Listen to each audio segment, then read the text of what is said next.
Welcome back, Truth Seeker. Tuesday, November 13th, 2018, Gematria School. Tonight, we want to talk about sacred geometry, a little bit more about Hermeticism, and then I'm hoping at the end we can have a group discussion on maybe collaborating on a creative idea. Maybe we'll be inspired tonight in what we look at. Some sort of project we can work on to maybe get our friends and families and other people more interested in this research. So let me come to the chat real quick, make sure things are working. In case you're new here, if you want to get in the chat, you just click on the play button here on the screen, which you should see on the Patreon page, and then right to YouTube. And I do see plenty of people already in the chat. Hello all, thanks for being here on time.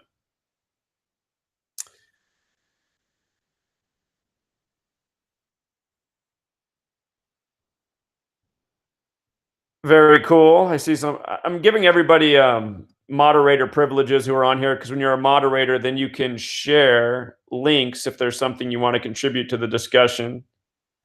So everybody should be a mod now. Crystal says she's got a link for us. Before we get into tonight's lesson, and tonight we're going to watch an old Disney cartoon because it's so important to this subject. Some of you might have saw this many years ago. Some of you might have never seen it before, but it's really important. Before we get into tonight's discussion, I'll check out this link Crystal has up here. She's got something she wants to share with us. Is there anything anybody wants to talk about from the election? We were talking about Miss Kirsten Sinema, how she seemed to be a good shoo-in there for the Arizona senator. And after, quite the process, she did become the nominee. Is there anything anybody wants to point out from the elections that they observed before we get into tonight's discussion, since that's what we discussed last week? Hello, all.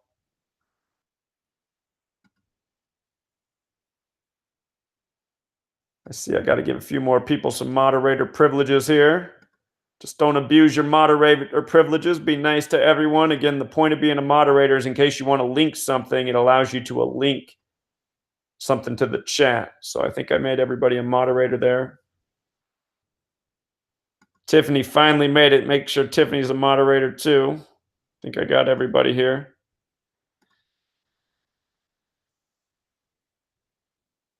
First day of school. For all of you who it's your first day here, when you get a chance, go back, and everything on Patreon stays up. Once it's on the page, you just got to scroll back through the past content to get to the lessons of the past. The first week's lesson is very important. You want to make sure you go back and watch that very first lesson. It'll probably always be the most important lesson on here. And go back and watch the other weeks too, but you definitely want to watch week 1. So they're always on a Tuesday.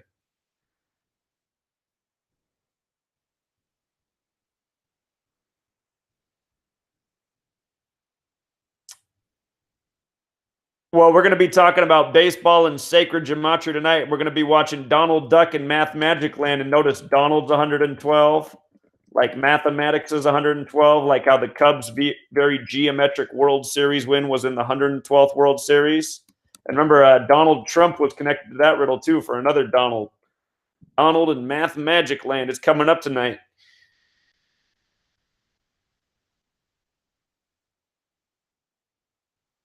Just making sure I'm not missing anybody's comments about the election. Jeremy found an old post about sacred geometry. We'll take a look at that tonight. Jeremy always does great work. That's right. He can link it in here.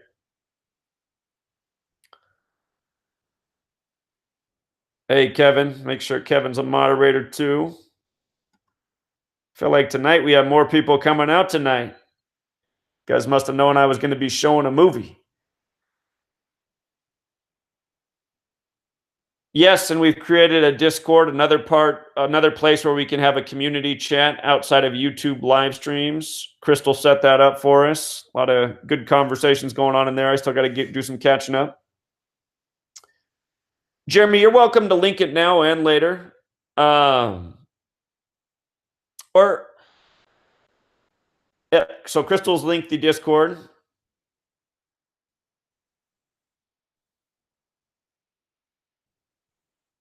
Miss Mildred says the recount madness is hanging chads all over. And I know Zenith of the Alpha said something about hanging chads in 218. Let me just type it in and see if it's just in our base ciphers. Must be in another cipher. Interesting that hanging chad's 58. Remember when George W. Bush won, that was the word. George W. Bush 58. Bush 58. He won with 271 electoral votes, the 58th prime. So, hanging chad. All right, just seeing if anybody else has any comments on the election before we get moving. Jack D's got his popcorn ready. Let me make sure Jack D's a moderator. Okay, you guys, what I want to discuss tonight is sacred geometry. And if you're signed up for this class, then that means you have access to download the book for free. So all of you should have the book. I just posted it again on the Patreon front page. Just in case you have not downloaded the book yet, if you're in this class, you can definitely access the book. The link's right here, cover art, and then the link below, it's the entire book. Chapter 6, the focus is sacred geometry. And we touch on it throughout the book, but chapter 6 is where we really get into it. And just real quick from that chapter, some notes to go over. Just a little refresher. The most important object in sacred geometry is known as the flower of life. It's in this top left corner. It's 61 overlapping circles. 61, the 18th prime number. Number we talk about often in this research. And out of the flower of life comes many spiritual symbols, from the tree of life in Kabbalah to Metatron's cube. If you're not familiar with Metatron's cube, in sacred geometry, it contains what are known as the Platonic solids, which go back to the Greeks and probably even before the Greeks, but Platonic, Plato in that name. And Plato theorized that everything in this world came from geometric shapes. And this belief just came from observing the natural world and how many reoccurring patterns there are, such as phi, the golden ratio, related to the Fibonacci numbers. You know, the same spiral that shows up in a seashell and a human ear. You know, so many organic shapes. So anyway, out of the flower of life, you can create Metatron's cube, the tree of life, so many different spiritual symbols. And it's interesting that it's 61 circles that create this shape, because again, 61 is a prime number, and just using the English alphabetic order, the word prime sums to 61. P's the 16th letter, R's the 18th, I's the 9th, M's the 13th, E's the 5th. For baseball fans, you know that in 1961, Roger Maris hit 61 home runs. And we've talked about geometry in baseball many times before. On a baseball, there's 108 double stitches. The word geometry with the alphabetic order and the reverse alphabetic order sums to 108. No doubt, Roger Maris hitting 61 and 61 was a tribute to this ancient knowledge of sacred geometry. And how many baseball fans realize the tributes that are paid in baseball to this ancient knowledge? Almost no one. Remember, 61's the 18th prime in the word baseball, using Pythagorean gematria, which is the alphabetic order with the rules of numerology. Baseball's 18. This year in the World Series, we saw a record. Oh, Siri's listening to me again. This year in the World Series, we saw a record length of a baseball game, the longest game ever. In 2018, the game went to 18 innings. It ended on the 18th hit, which was the 61st at bat of the game by the Dodgers. And the man who hit that home run had name gematria of 114. It was the 114th World Series. But anyway, 61 18, such special numbers. 61, the 18th prime. Part of that meaning comes from this symbol from sacred geometry, the flower of life. And within the flower of life, there are many mandorlas. The overlap from two circles. Let me scroll down here. This is the mandorla, also known as the Vesica Piscis, this perfect overlap. In Christianity, you'll often see artistic work done depicting Jesus Christ within that shape.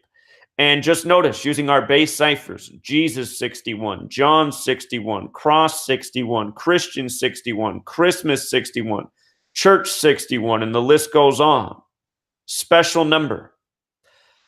Out of the flower of life, with these 61 circles, other special shapes to sacred geometry emerge, such as the fruit of life. This is the fruit of life right here, overlapping on the seed of life, or the flower of life, excuse me. So here's the fruit of life on top of the flower of life, and notice it's 13 circles overlapping. Again, just coming back to our spiritual example of Jesus, think about Jesus and the 12 disciples, 13 men, the sun and the 12 constellations. 13 is also a prime number.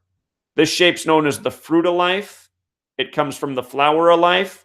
And notice the word fruit when you turn the alphabetic order around. Also 61. It's born out of the 61 circles of the flower of life. The other important shape that comes out of the fruit of life is known as the seed of life. And notice the seed of life, also in our base ciphers, the alphabetic order turned around with the rules of numerology, the seed of life is 61. That is right here, 7 overlapping circles, and right in the middle should remind you of an apple. Anyone who's ever sliced an apple open down the middle, this is exactly what you see, the seed pattern. Thus the name, the seed of life.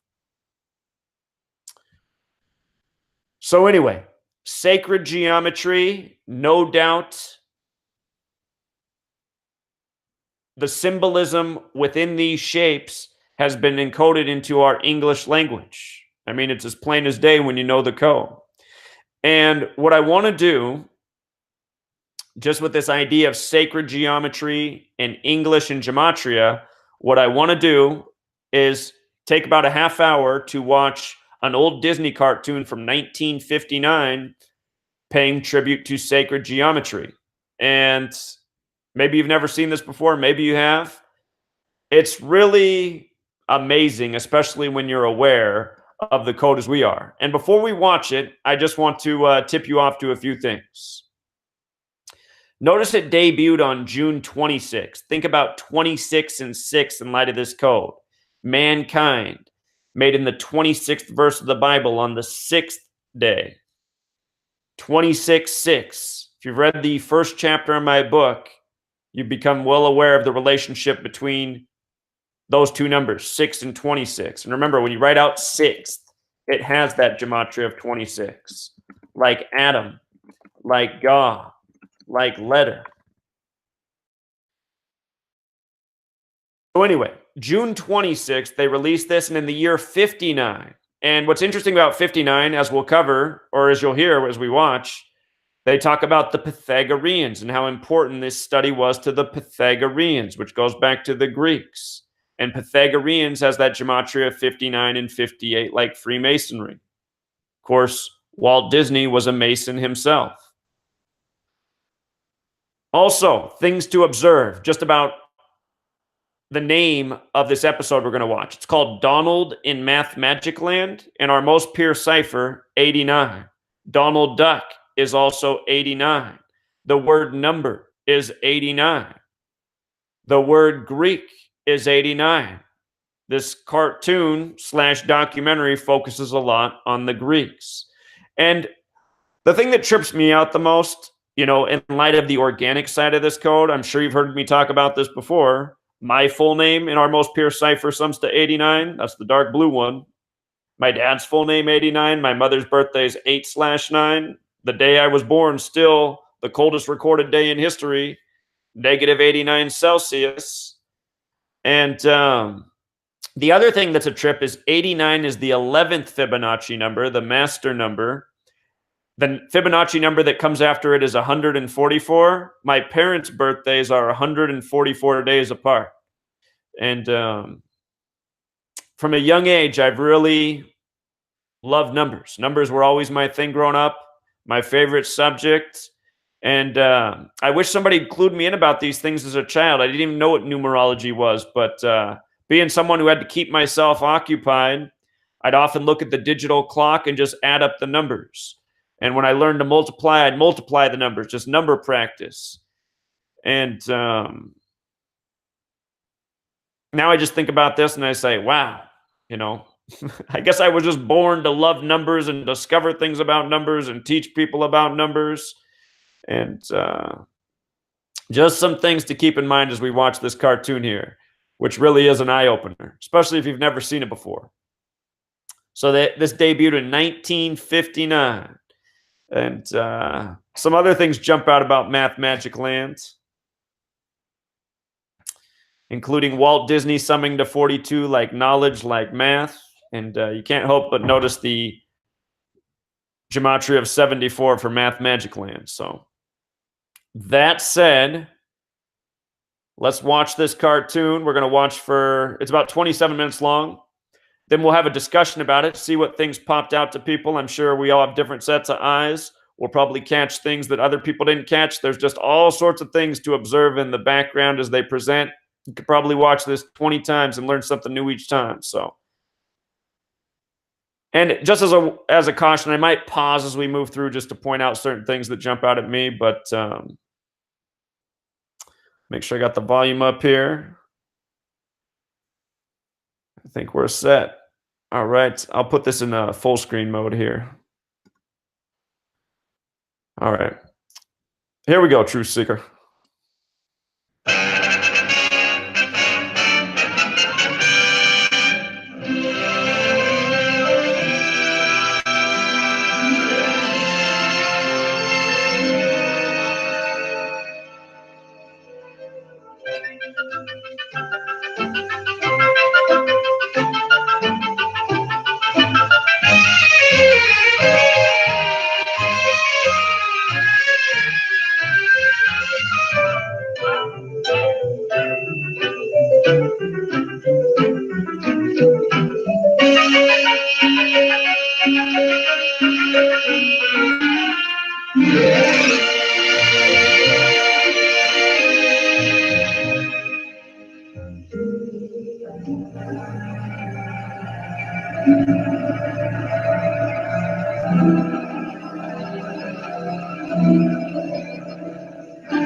That is strange.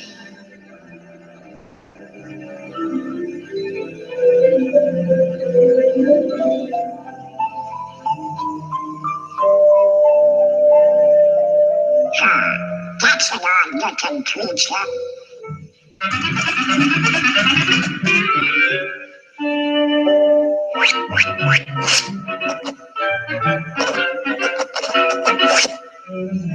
What kind of a crazy place is this?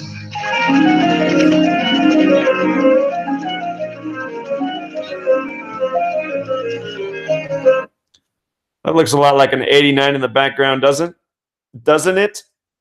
And I just want to point out real quick that when you play tic-tac-toe with X's and O's, what's X and O in Pythagorean gematria? X is the 24th letter, 2 plus 4 is 6. O's the 15th, 1 plus 5 is 6. And how many spaces are there? 9, 6, and 9. Mirrors of each other.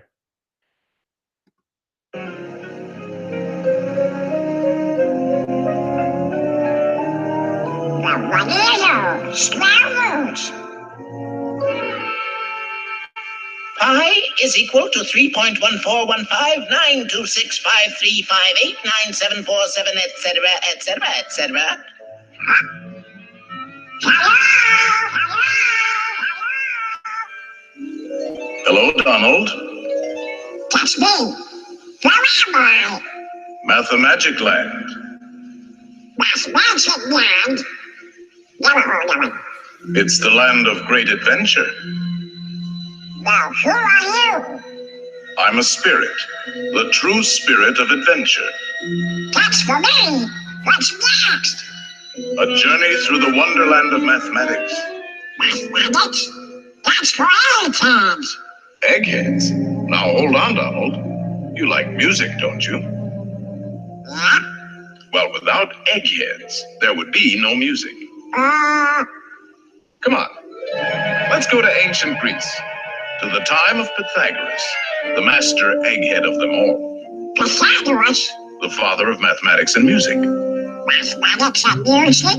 Ah, you'll find mathematics in the darndest places. Watch. First, we'll need a string. Stretch it good and tight. Plunk it. Now divide in half. Plunk again. You see? It's the same tone, one octave higher. Now divide the next section. And the next. Pythagoras discovered the octave had a ratio of 2 to 1. With simple fractions, he got this.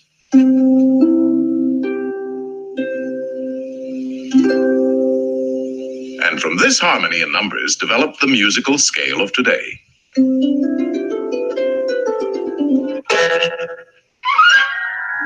By golly, you do find mathematics in the darndest places.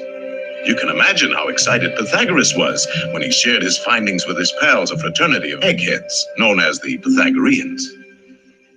They used to meet in secret to discuss their mathematical discoveries. Only members were allowed to attend. They had a secret emblem, the pentagram. Let's see what the topic is. So again, as we covered in the beginning, the relationship with Pythagoreans and Freemasonry. And in Freemasonry, they celebrate Pythagoras. Some people say he was the first Freemason. Think about how the pentagram has 5 points. In Freemasonry, you have the 5 points of fellowship and the handshake. And they just put that before you in the cartoon. And 5 has the gematria of 42, also like Freemason. All the little clever symbolism. For today.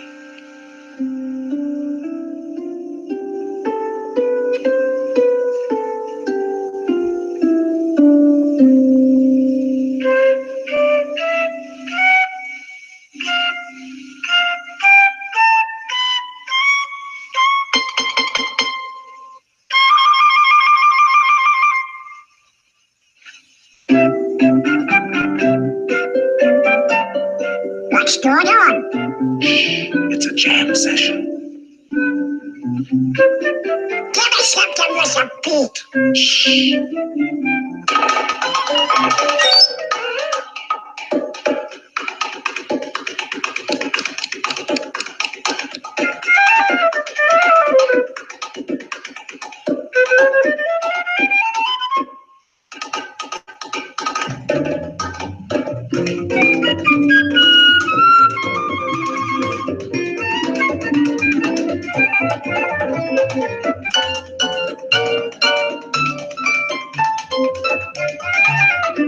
So from these eggheads, the Pythagoreans, with their mathematical formula, came the basis of our music of today.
be a frustrated fan.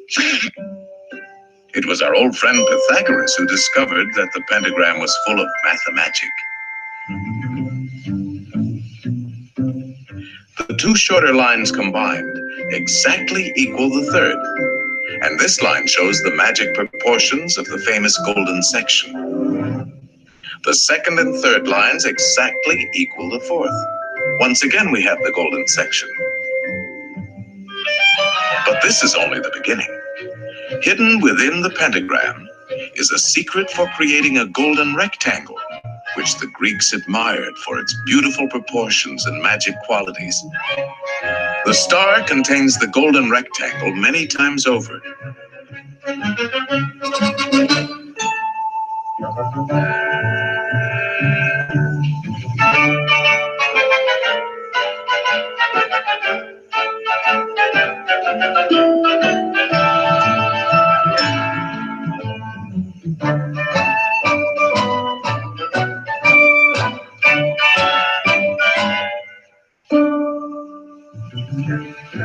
It's a most remarkable shape.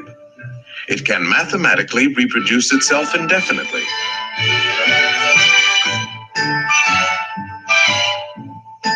All these rectangles have exactly the same proportions.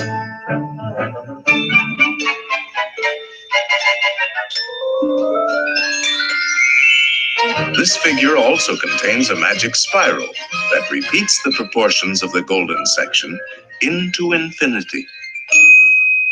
To the Greeks, the golden rectangle represented a mathematical law of beauty. We find it in their classical architecture.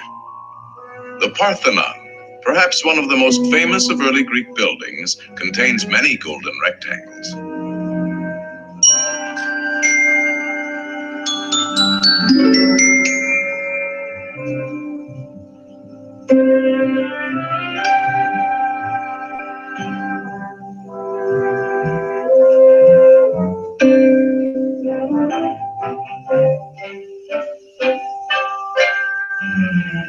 These same golden proportions are also found in their sculpture.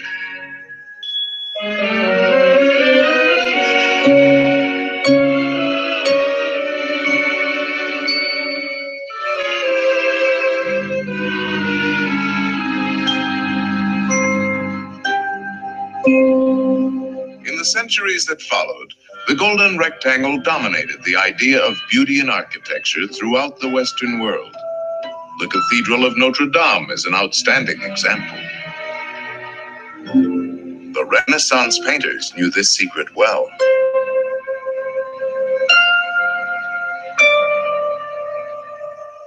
Today, the golden rectangle is very much a part of our modern world.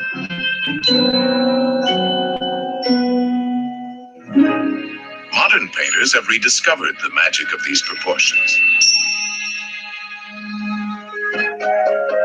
Indeed, this ideal proportion is to be found in life itself. Boy, oh boy, oh boy. This is mathematics. I got mathematical figures like that. Donald. Get me quiet. No, Ideal proportion. not quite. No, I'm afraid not.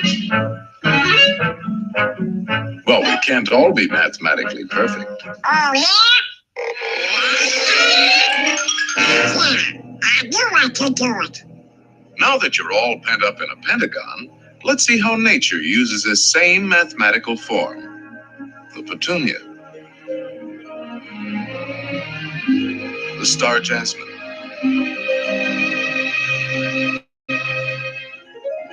The starfish. The wax flower.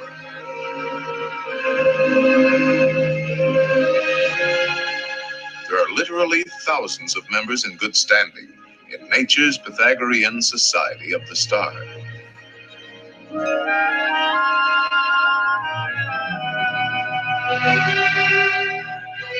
All nature's works have a mathematical logic, and her patterns are limitless.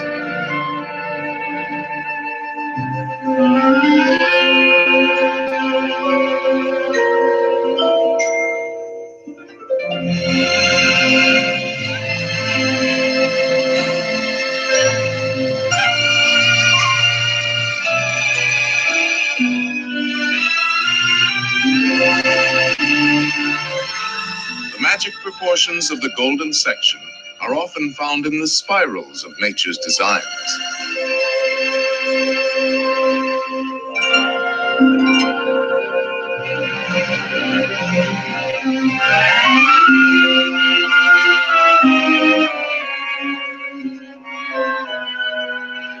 The profusion of mathematical forms brings to mind the words of Pythagoras. Everything is arranged according to number and mathematical shape. Yes, there is mathematics in music, in art, in just about everything. And as the Greeks had guessed, the rules are always the same.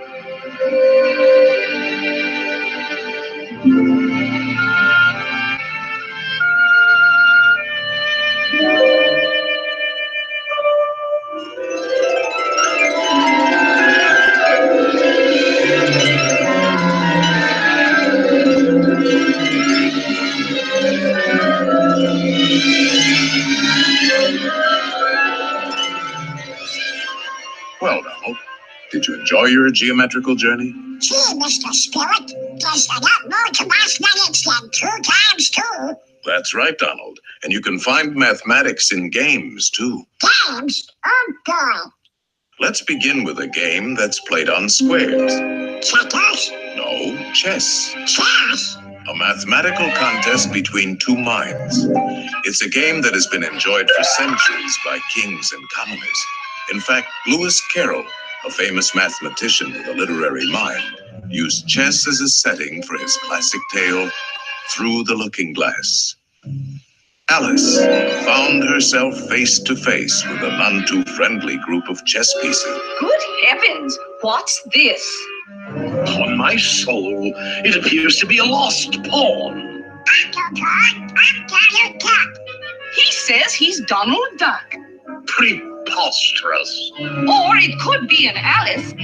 Alice? No, it's a lost pawn. Lost pawn? Stop that pawn! Ow, Mr. Spirit!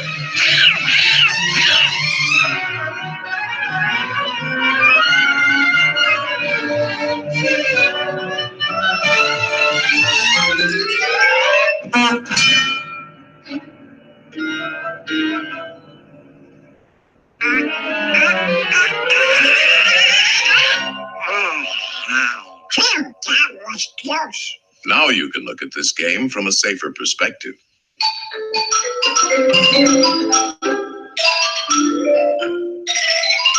Chess is a game of calculated strategy, and since the board is geometrical, the moves are mathematical.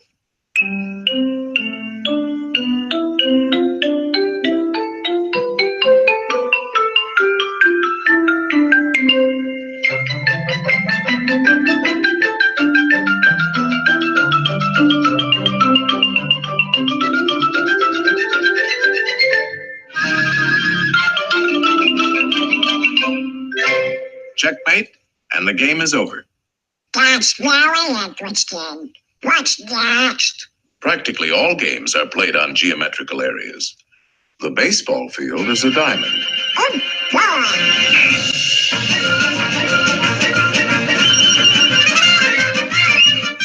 And without mathematics, we couldn't even keep score.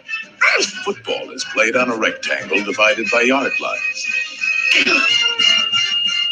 Basketball is a game of circles, spheres, and rectangles.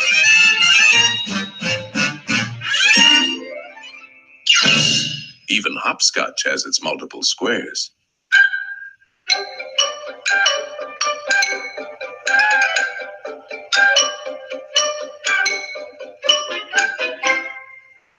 What's next? Get any rings? No, a mathematical game played on a field of 2 perfect squares, using 3 perfect spheres, and a lot of diamonds. In other words, billiards. Oh, boy. Thanks for me. You know the game, don't you, Donald? Of course. The cue ball has to hit the other 2 balls. Like this.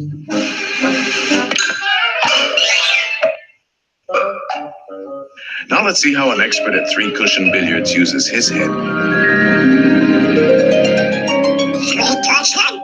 Yes, the cue ball not only has to hit both the other balls, but it must contact at least 3 cushions before it hits the final ball.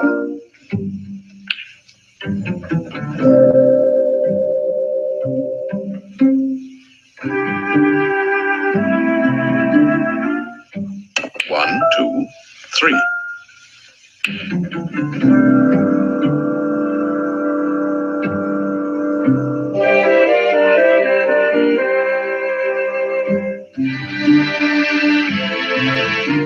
One, two, three.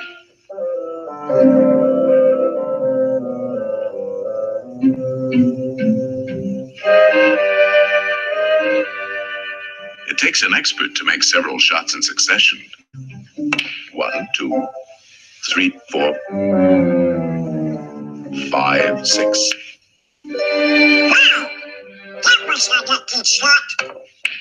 Luck? No, it's skill. For this game, you have to know all the angles.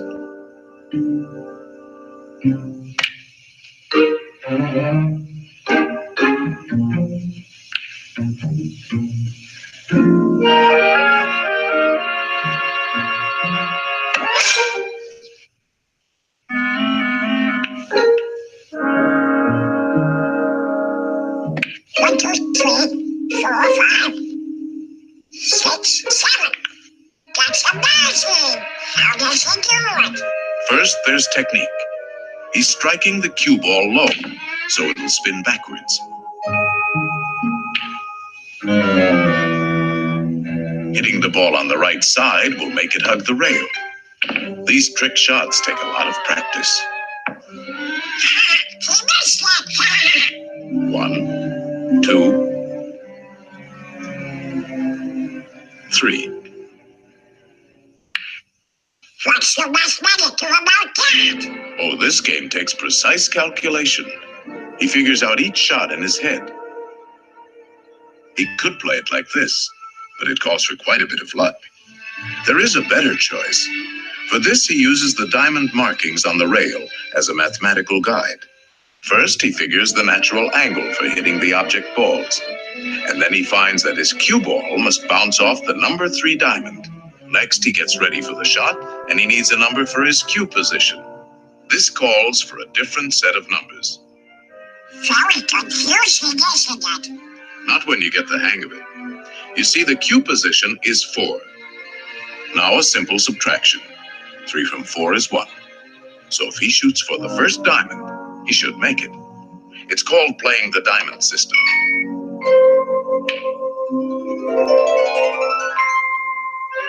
Natural angle 2.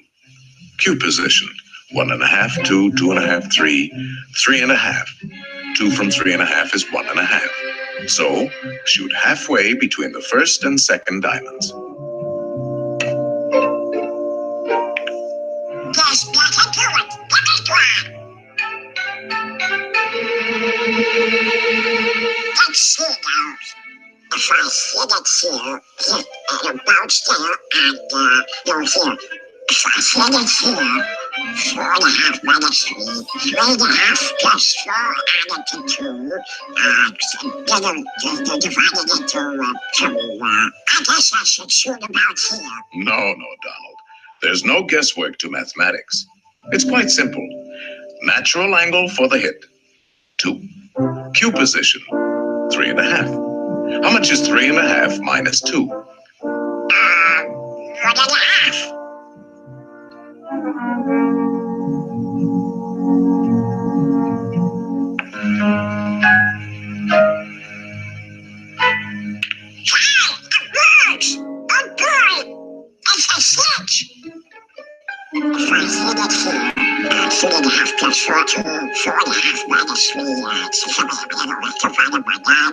You're making it tough for yourself, Donald.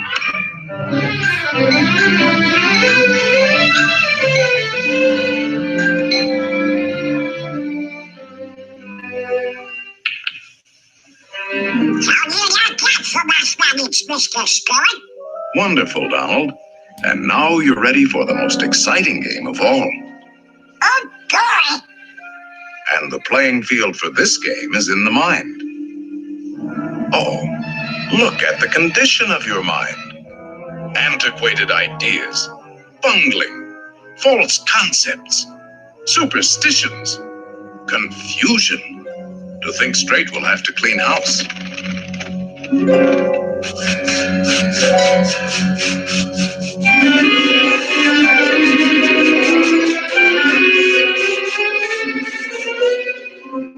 There, that's more like it.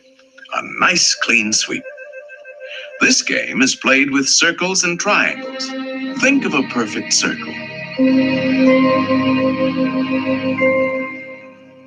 A perfect circle. Perfect circle. Perfect. Put a triangle inside and turn it. Now spin the circle. And what have you got? A ball. Yes, a sphere. The shape of things is first discovered in the mind. Slice off the top, and we have a Magnifying glass. That's right. A lens is a section of a sphere. All optical instruments are created through mathematics. You see, there's a lot more to mathematics than just numbers and equations. Let's get back to our circle and triangle. Roll it, and we have a wheel.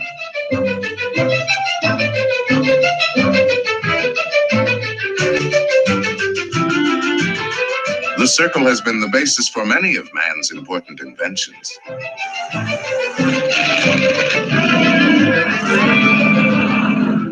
The mind can create the most amazing things. If we spin the triangle, we have a Cone. slice the cone. The cone is full of useful mathematical shapes. Slice it again. Slice it several times. The orbits of all planets and satellites can be found in the cone. No matter how you slice it, it's always mathematics. A slice like this gives us the reflector of a searchlight. A slice like this, the mirror of a giant telescope. A line on a cone, and we have a drill. And a spring.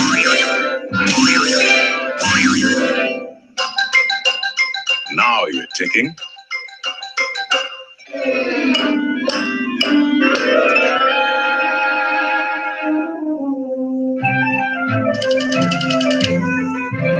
Number, please.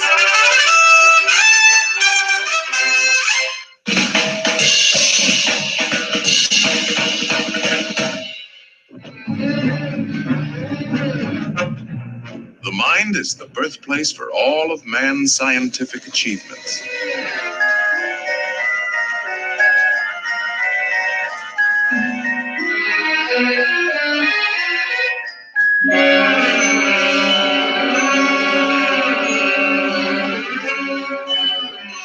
The mind knows no limits when used properly.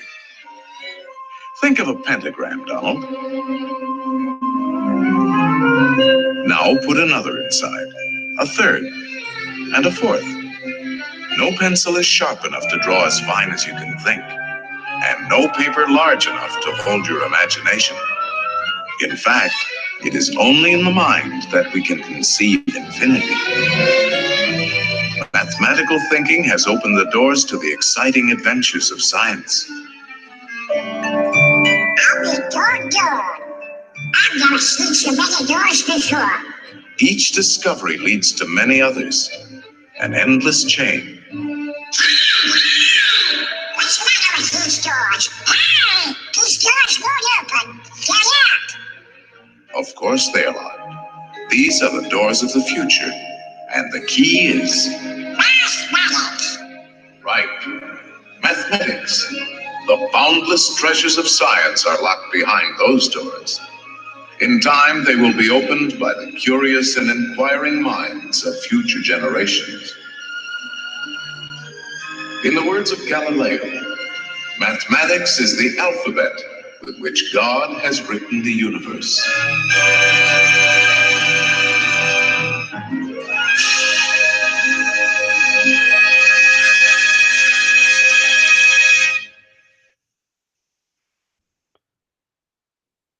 All right, True Seeker. Hope you enjoyed that.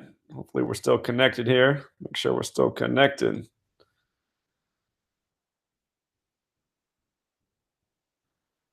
Is everyone still with us in the chat?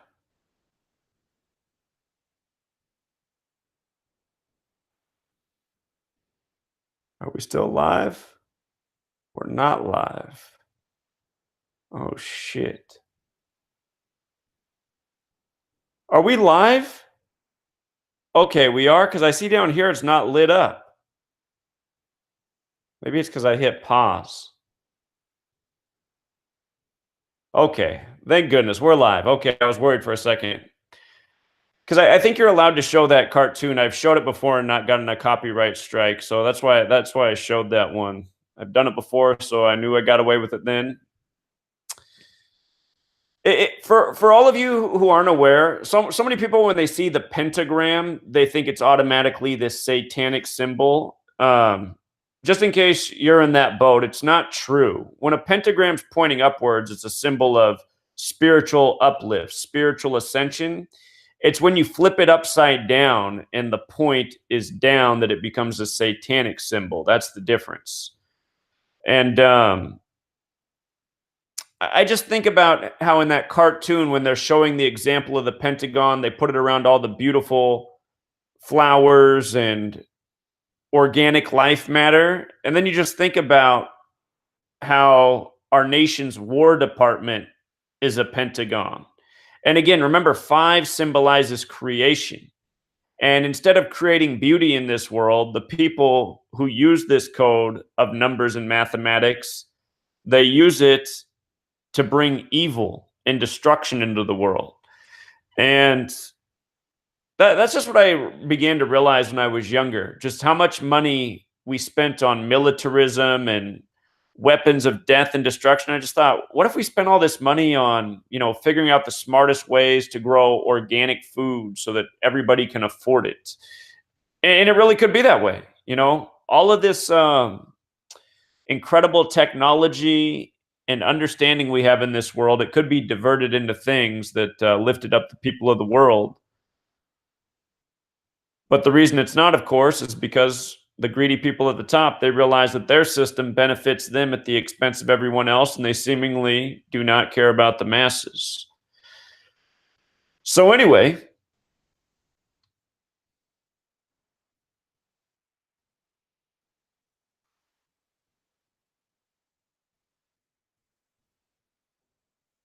I don't think the movie stopped playing for anyone. Just reading the comments, was there anything that stood out in the cartoon? Anything you observed? Anything sneaky in the background?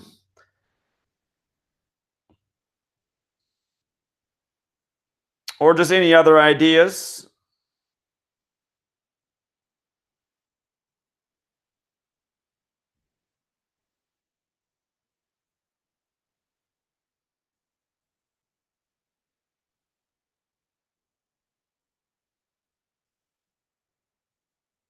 When he walked in the 83?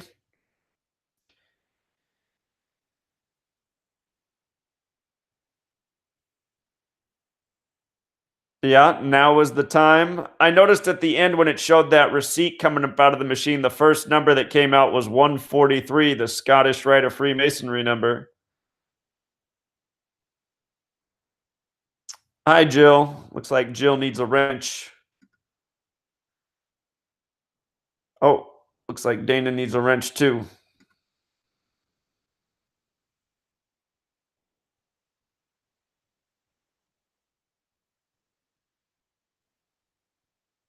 Miss Mildred says when her mom was in school, they had to type, "Now was the time for all good men to come to the aid of their country."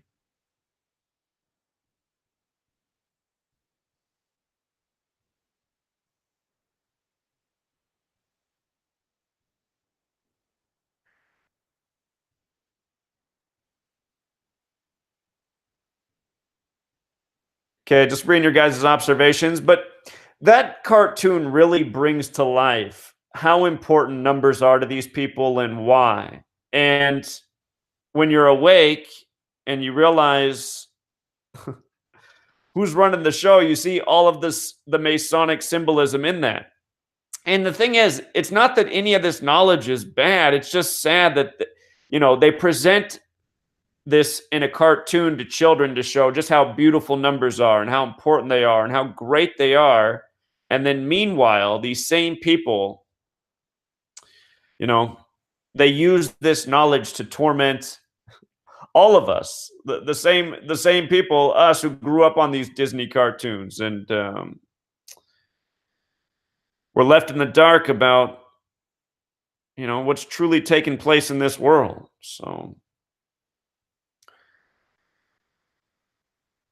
Mark says he hated this cartoon as a kid.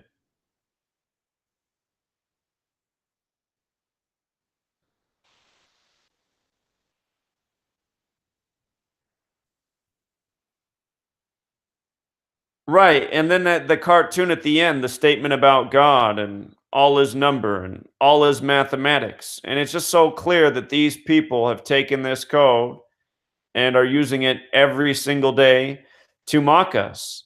And what would be cool is if someone, made a follow-up, and it could be us, if we can assemble as a team, and maybe between the group of us, we have the capability, the know-how to make a follow-up cartoon. It might be cool to show people what was left out of this 1959 episode. The hidden geometry within our language known as gematria. Again, just in case you missed what I said earlier, in case you showed up late. In the beginning, they mentioned the Pythagoreans, the Greeks. They show how their secret symbol was the pentagram and a handshake. And again, pentagram, 5 points. Just like the 5 points of fellowship within Freemasonry. And Freemason and 5 have that gematria of 42 like math. But the Pythagoreans also overlap with Freemasonry. Donald in Math Magic Land, early in the cartoon when he's walking along the path, there's a giant 89 behind him. Who knew that Donald in Math Magic Land equaled 89, like Donald Duck, like number, like Greek? And then again in the cartoon, it gets into the golden ratio. It doesn't really expand on the Fibonacci numbers and how they fit in, but again, just to make sure you guys understand these things, I'm just going to write these out here, the Fibonacci numbers.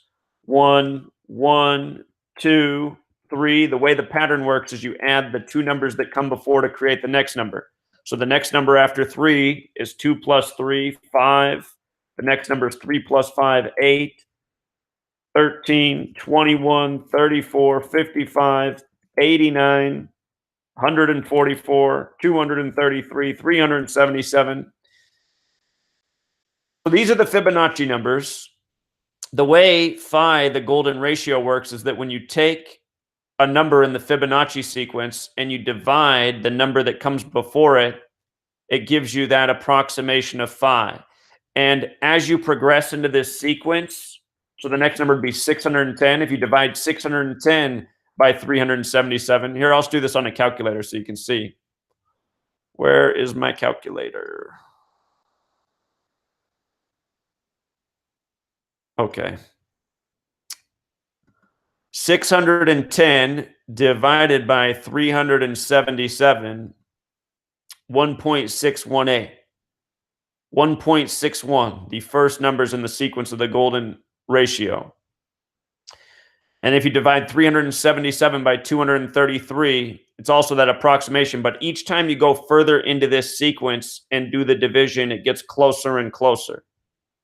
So they touched on the golden ratio and how it's used in artwork. If you've read my book, talk about the Greeks and the artwork it was used in. So anyway, all these things introduced in that cartoon, but the only thing it really leaves out is the gematria. And how cool would it have been for them to show that Walt Disney's 42, like knowledge, like math, and again, Donald is 112 when you flip the alphabetic order around, like how mathematics is 112. Notice the name Donald also has Gematria 50. Circle is 50 and 112. Of course, pi, very much related to circles, is where the presentation began.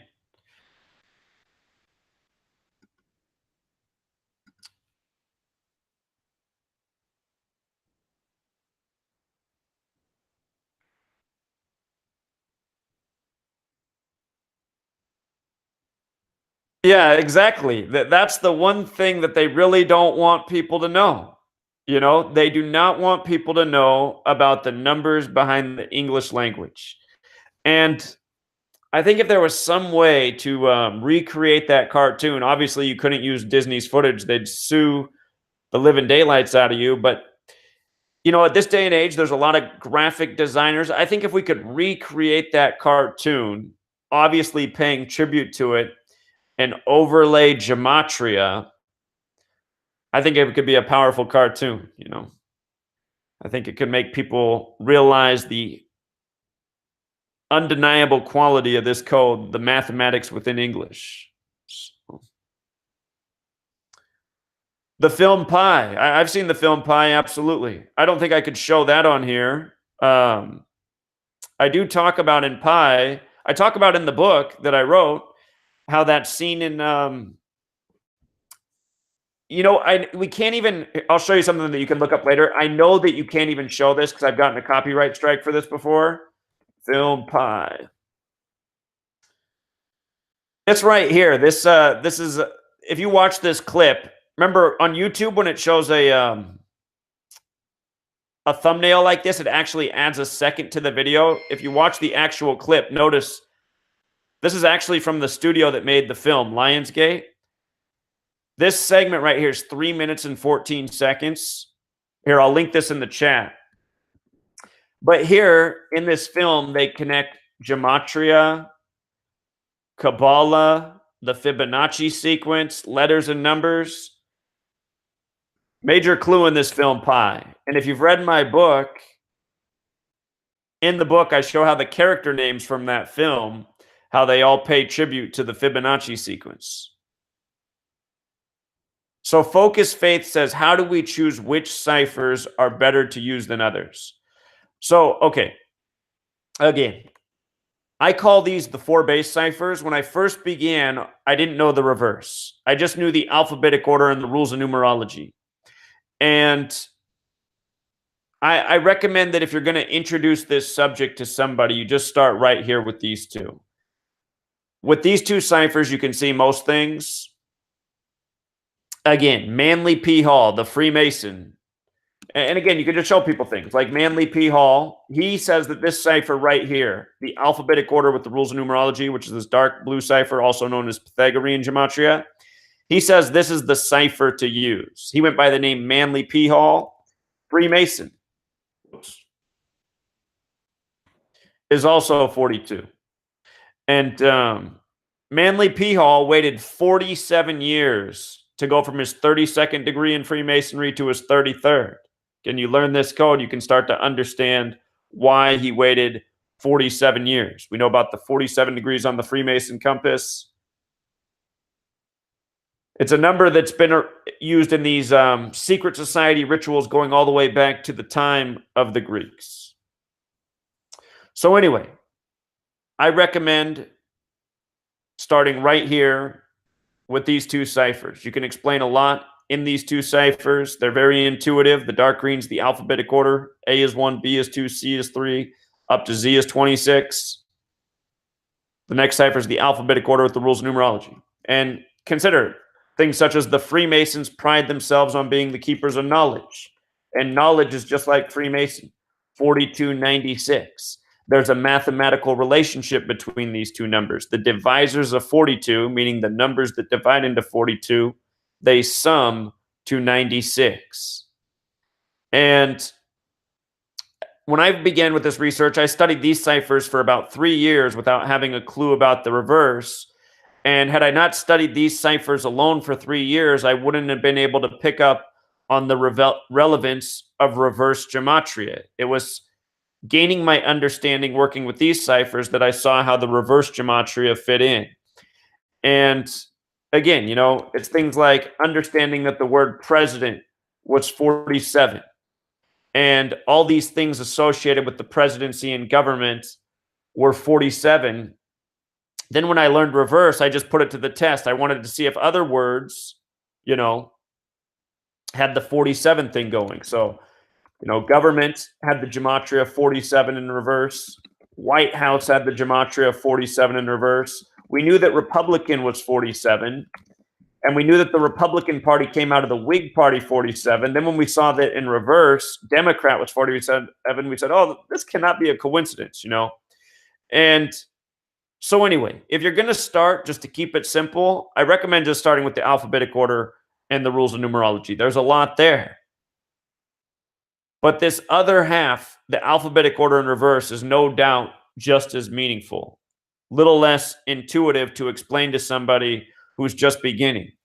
And again, my advice when explaining this to people is what I ran into, the greatest obstacle I ran into is people would say, well, this is interesting, but you're using two ciphers. When I first started, just the alphabetic order and rules of numerology, and they're saying, if it was just one cipher, then maybe it would be more meaningful to me.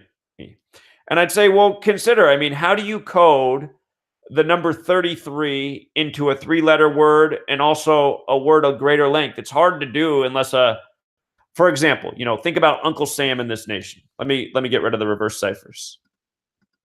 Understanding that this nation was established by many Masons, and this code is important to Freemasonry, you can see why they chose a name like Uncle Sam. Sam has this Gematria 33. It's not so hard to code the number 33 into 3 letters. But you start getting into bigger words, consider the midway point of the alphabet's the 13th letter, right? So if you're going to go with the law of averages, a letter value in a word is probably going to be somewhere close to 13. You start getting into bigger words, it's hard to make that word sum to 33. I would explain it in this way to people who are trying to understand why you would need 2 ciphers. And I'd say, look, what are the odds that Masonry is 33 when you use the alphabetic order and rules of numerology? Secrecy is 33, orders 33, federal's 33. When I was first beginning, I'd always go back to that example. I'd say, look, out of the 50 United States, there's only 3 that sum to 33. And I realized there was a 4th once I learned reverse. There's only 1 more in reverse. But it was so interesting to me that it was the first state, Delaware, which was also established on a date with 33 numerology. The 6th state, Massachusetts, numerology of 33 is 3 plus 3 is 6. And the 50th and final state, Hawaii. And I'd say, just think about it. 3 states summing to 33. Masonry. Most of these names are a mystery to people where they came from. Don't the rituals seem a little too perfect? And the other example I was just able to show people with the state names is out of the 50 states, only 1 sums to 74, and that's the 33rd state, Oregon. Oregon 74. And we know this number is special, right? Holiday is 74 with the alphabetic order. Independence Day is, I'm missing an N. Independence Day 74 with the alphabetic order and rules of numerology. And then just using the alphabetic order, English 74, Gematria 74, Masonic 74. This code's important to Masonry. It's also important to Judaism. Jewish 74. It's occult knowledge, meaning hidden, 74. And that cartoon we just watched clued us into this knowledge being occult. They had to study mathematics in secret. People thought it was, it had this negative element. Numbers. This fear of numbers. Going way back. So anyway, just wanted to make sure Focus Faith, his question is answered. I see we're having a good conversation here in the chat. Focus Faith, did that answer your question in regards to what ciphers we should use and why?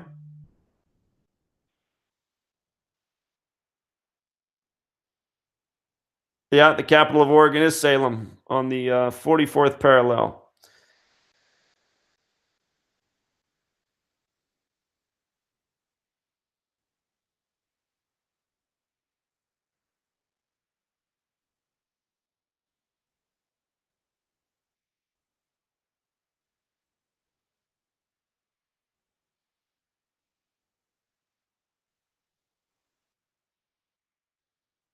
Oh, that's funny. Focus Faith is in Hawaii. Very cool.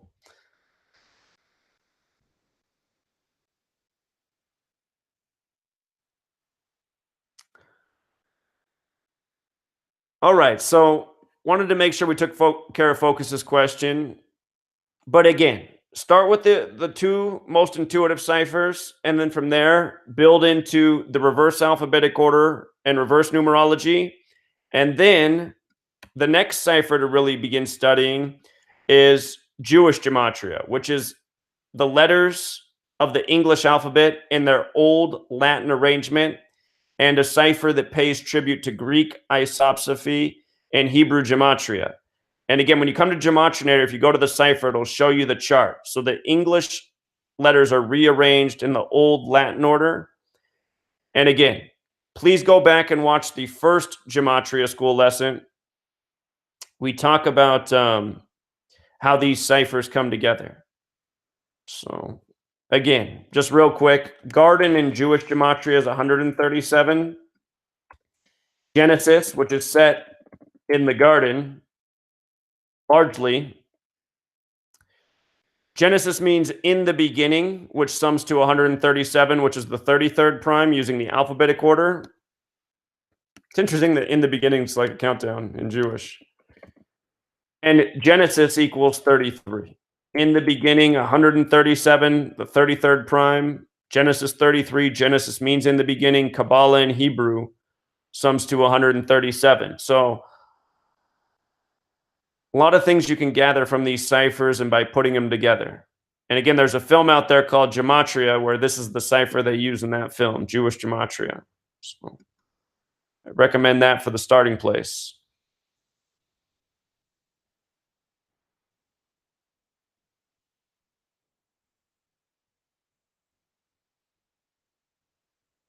It's Adobe. Adobe. This is it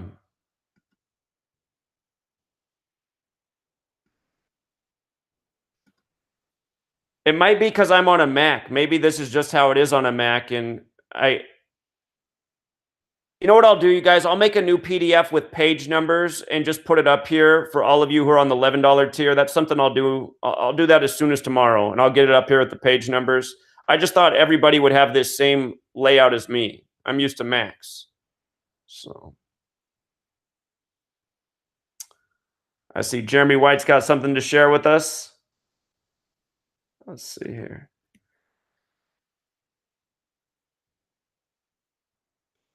Very cool. Jeremy's got an old post here on from October 5th, 2016. Jeremy's been at it a long time too. The golden ratio phi, Metatron's cube, and 108.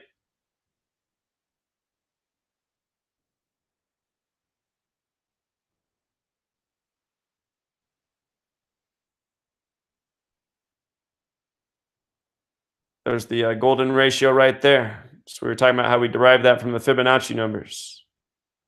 So yeah, Jeremy had it all right here. Getting 5 from the Fibonacci numbers. Very cool. Yeah, this looks like a thorough post, Jeremy. Wow, you went to town on this one. All right, well, that's linked in the chat. Everybody come check this out. Jeremy's always done brilliant work. Very cool. Looks like you got a book here in itself. Awesome.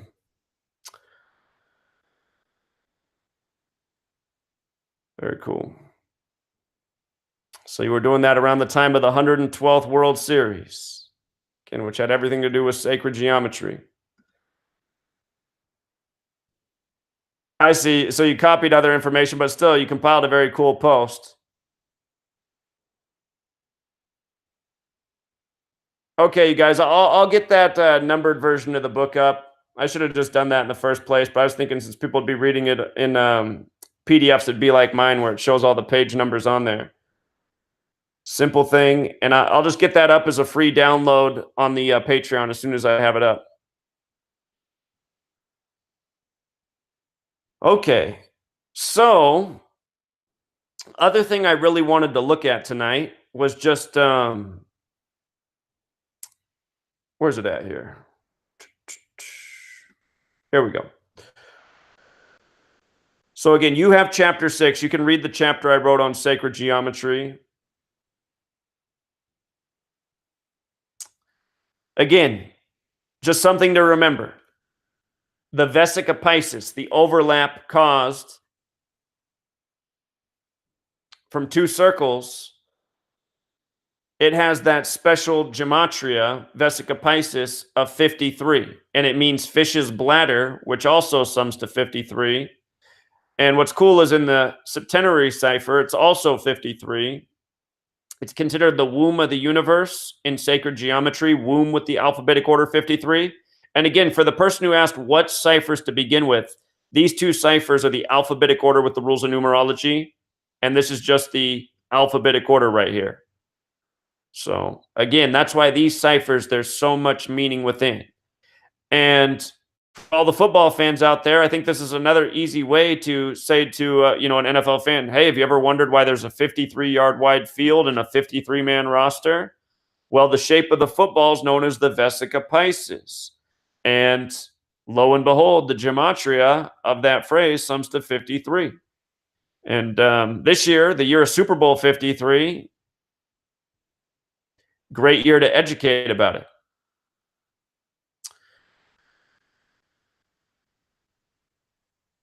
There's also been a lot of very clear examples in the rigging of the games paying tribute to that number this year.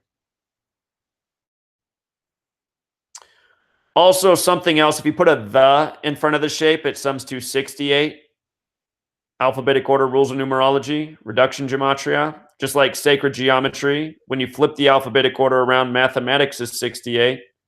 Language, using the alphabetic order, is 68.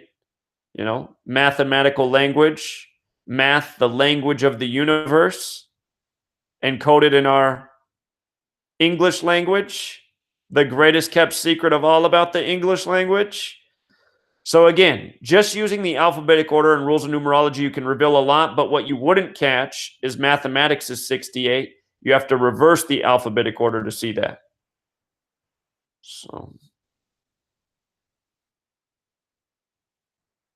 And all of this knowledge being in tune with what's taking place above.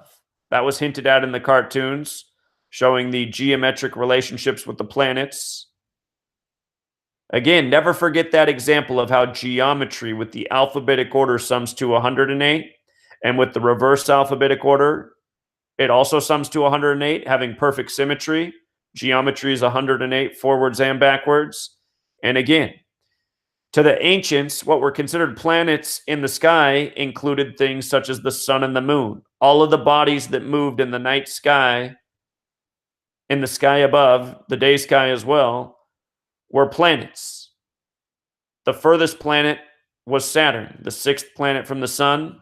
The 7 days of the week are named after the 7 classical planets.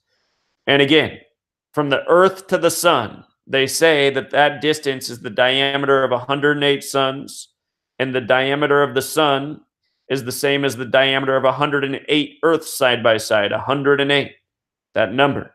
They also say that from the moon to the earth is the diameter of 108 moons side by side.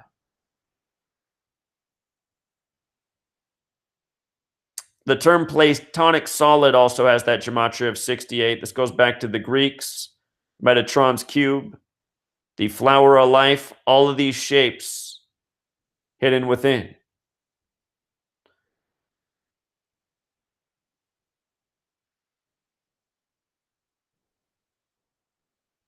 This is Metatron's cube right here. You can read my chapter. There's a lot of information about Metatron's cube online. And again, the tree of life from Kabbalah comes from the flower of life in sacred geometry. So, another thing to touch on this evening, we'll do a more in-depth discussion of Hermeticism.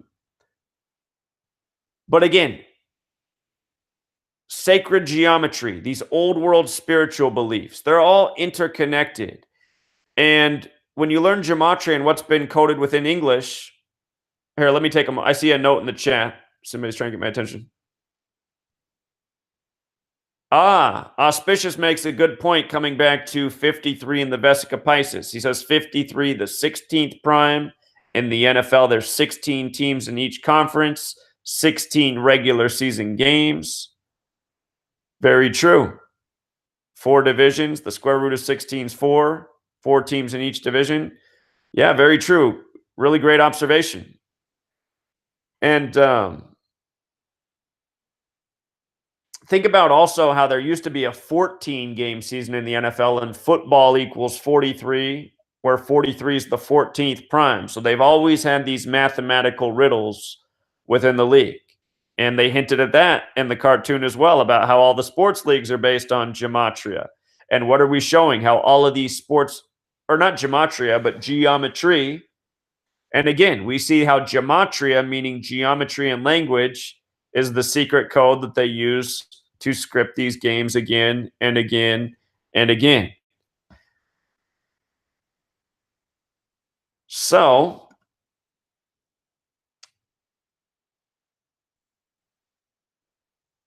I want to talk more about Hermeticism next week. So just to get a little bit of an introduction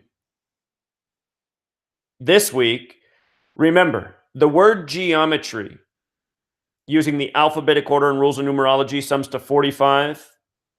Holy Bible, using the alphabetic order and rules of numerology, is 45. Hermetic, using the alphabetic order and rules of numerology, is 45. 45. The 9th triangular number.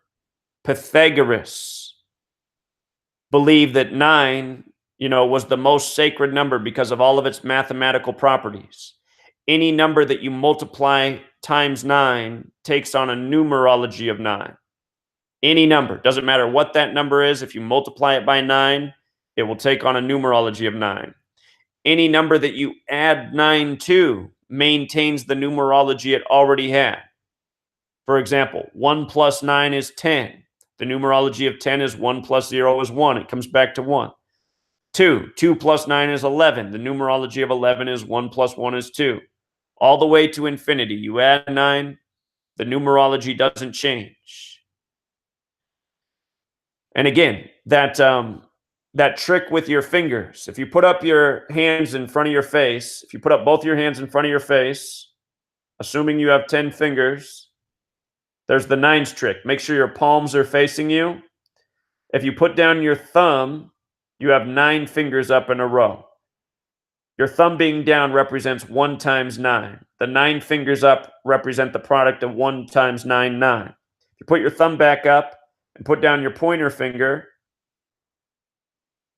on your left hand, you should have 1 thumb up, your pointer finger down, and then 8 consecutive fingers up. 1, 8, like 18. Your pointer finger down represents 2 times 9. 2 times 9 is 18. Put your pointer finger back up. You put your middle finger down. Your middle finger down on your left hand represents 3 times 9. If you notice, your thumb's up, your pointer finger's up. That's 2. Then you have a gap. Your middle finger's down, and then you have 7 consecutive fingers up. 2, 7, like how 3 times 9 is 27. You can do that with each finger, and you get the right output for multiplying the number that your finger represents times 9. So 9, this really special number. And to Pythagoras, 9 was symbolic of God. And think about what the Holy Bible is. Spiritual text and tribute to God. 9 letters in Holy Bible. You add 1 through 9, it equals 45. In Gematria, Holy Bible's 45. The New Testament of the Bible written by the Greeks that had their culture based in mathematics, which the Disney cartoon alluded to. So again, in Hermeticism, there's 7 principles, and they are as follows. Number 1, mentalism. All is mind. The universe is mental.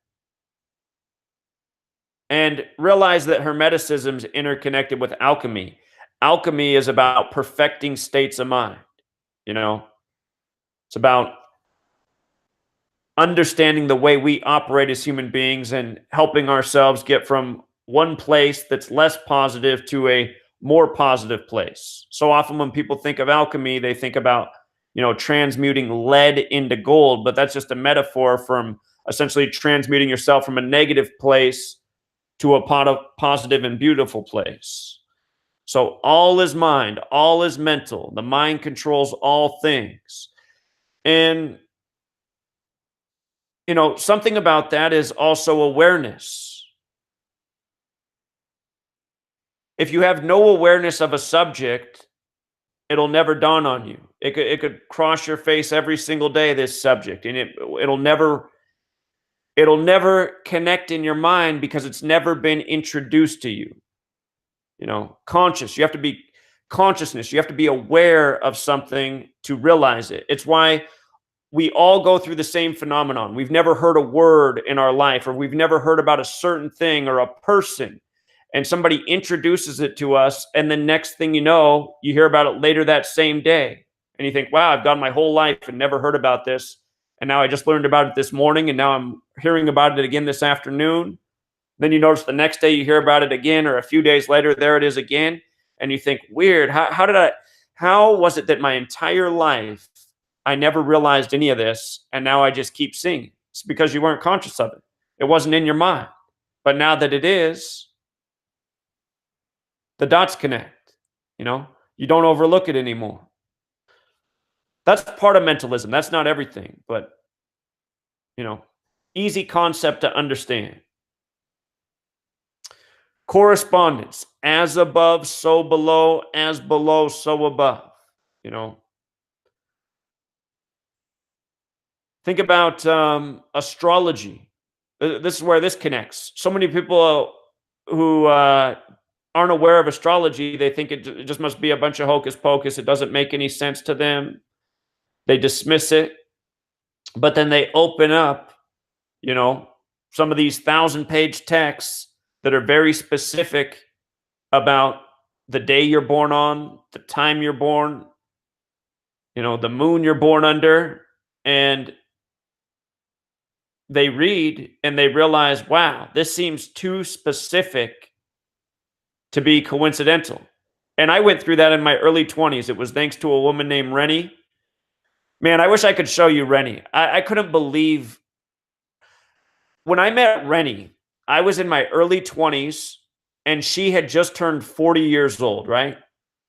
And I didn't know that she was 40 until after I knew her for a few months. I thought Rennie was just a little bit older than me. I thought Rennie was maybe in her mid or late 20s.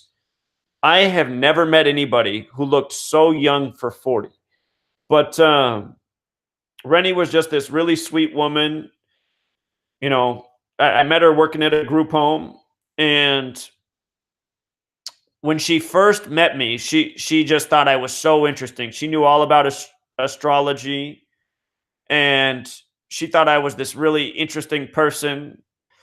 Two very different people in one person, and so she wanted to know about my birthday, and then just right away she's like, "Oh, okay, you're born then. Okay, I see why you're this way." And I would just kind of like shrug off everything she was saying. But then one day she just brought in all of these stacks of printed out information from all of these different books about my birthday and all the qualities of someone born on my date under my moon. And so I did. I mean, she went through all this effort to print out all this information. So I said, okay, if she's going to go this far and introduce this to me, I'm going to read about this. And my mind was just blown. My mind was just blown. It said, the person born on my day under this moon was going to be caring much more than almost everybody else in humanity about other people, about things of political nature, about justice, about truth. And I thought, okay, this cannot be a coincidence, because this is describing my exact reality. I feel like I'm the only person who does care. And I just realized that there really is something to this world and the day we're born on in this study. And again, this goes to that as above, so below. What's taking place in the stars and the heavens above, it's having a real world influence on what's going on below on this earth. And that speaks somewhat to correspondence. Vibration. Nothing rests. Everything moves. Everything vibrates. This is where the whole thing with numbers comes. Again, every shape, every symbol, every color, they all have their own vibration. And these vibrations have a real world impact on our behaviors and the things that happen in our lives. And again, this was another thing to me, even after I learned from Rennie about astrology and its relevance. It was years later that I came across numerology. And I didn't really decide to dive into numerology until I started studying this research and why people would care so much about numbers. And I was in a bookstore. I was in a Borders in a mall. I don't even know if Borders still exists, but I was looking for a numerology book, and I was just scanning through numerology books in the Borders section, and I opened up this one, and I can't even remember what the author was or anything, but there it was in the book.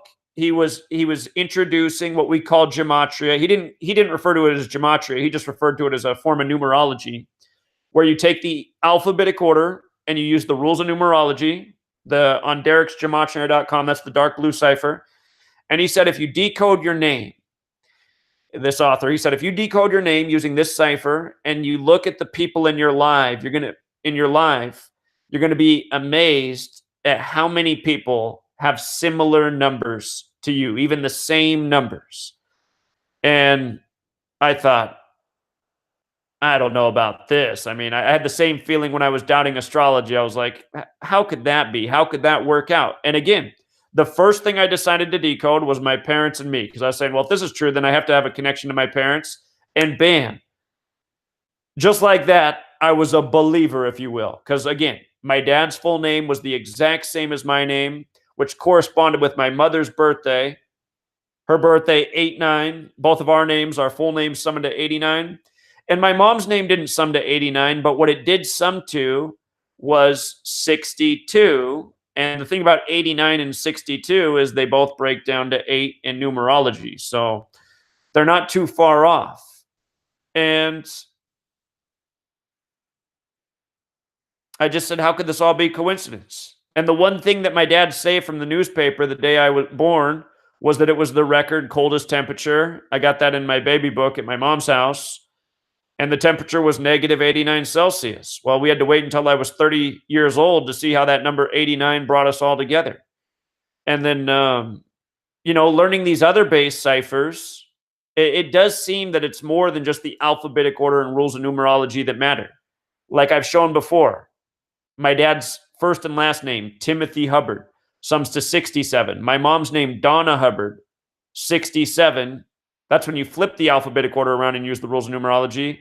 It's interesting because 67 is the 19th prime number, and I was born at 1919 military time on July 21st, 1983, 7/19 local, 1919 military time.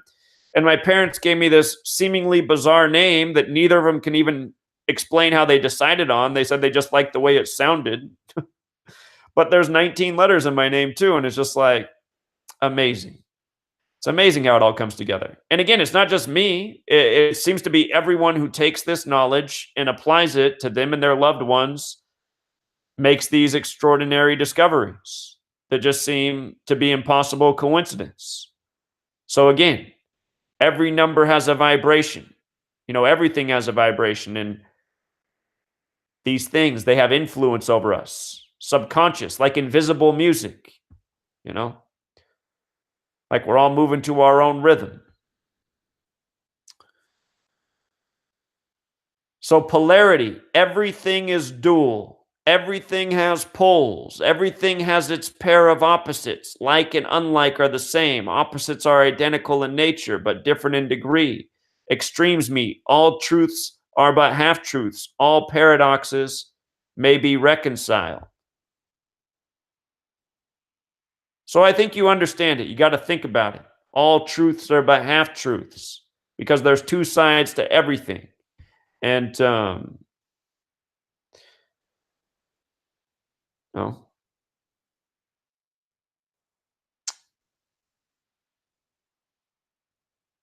people always ask me, are any of these numbers bad? No, there's no such thing as bad numbers. They're all dualistic.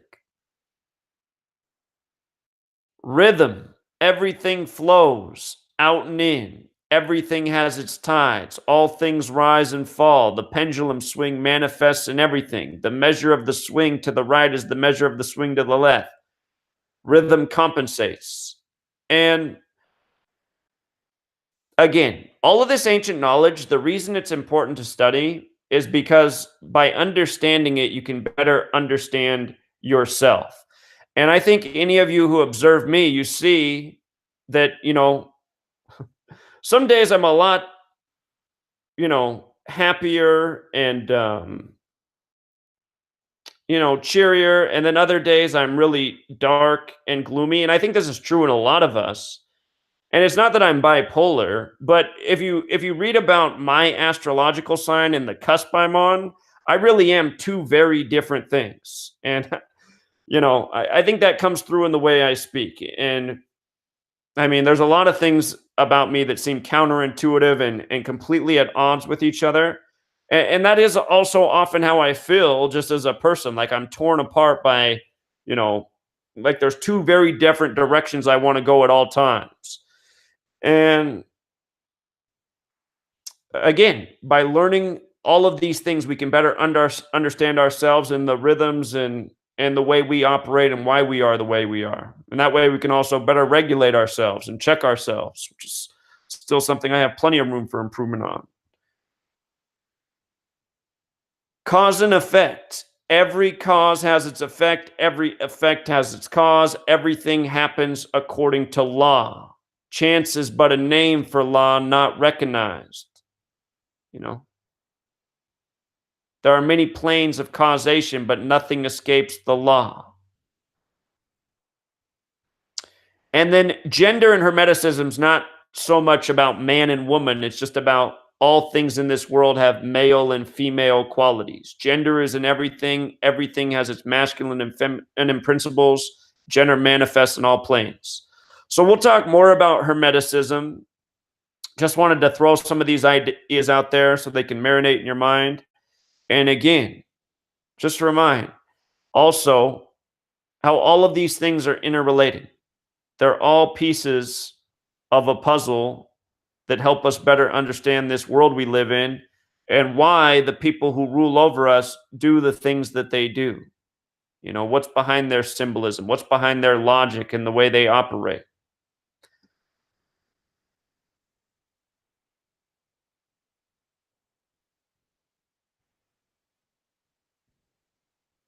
Jakan, I think, is July 23rd the first day of Leo? I think it is, because I think July 22nd is the last day of Cancer.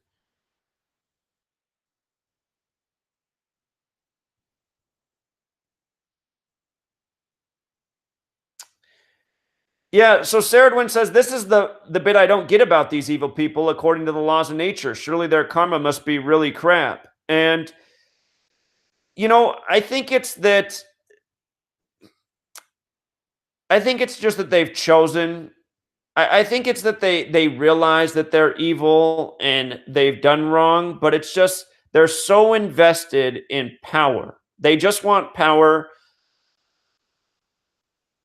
that everything else is, besides the point to them. They'll do whatever needs to be done to maintain and achieve the power that they seek in the world. That's the only way I can interpret why they do what they do. So that's old saying about power. Absolute power corrupts. And, they say anybody who achieves power like that, they will be corrupted. So many of us have never been in that position, so we can't know that side of the coin, but I can understand why it might be that way. Hold on.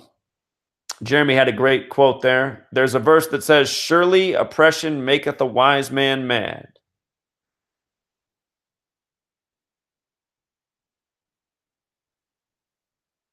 Yeah, the people in control are using all of this knowledge for negative means. So that's what we have to change as the awake people of the world. We have to help our fellow man wake up and become an overwhelmingly awake majority that's set out to put an end to the madness.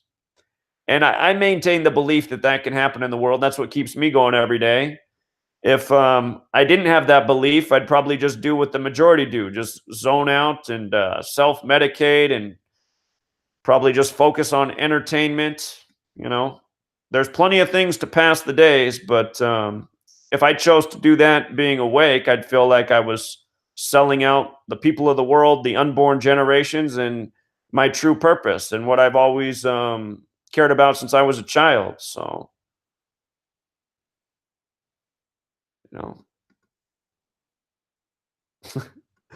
I had when I was the medicine man making deliveries, I had this customer who was a real lonely guy in the world, and he just always wanted me to come out and hang out with him, and smoke a little bit and watch a movie and play some video games. And I'd always tell him, I said, "Man, I'd love to do all that, but there's just not enough hours in a day, and I'm busy at this work thing." And he just did not get that. He's like, "Man, you just got to have more fun." He's where the masses were at, but I see a mission that still hasn't been achieved. So,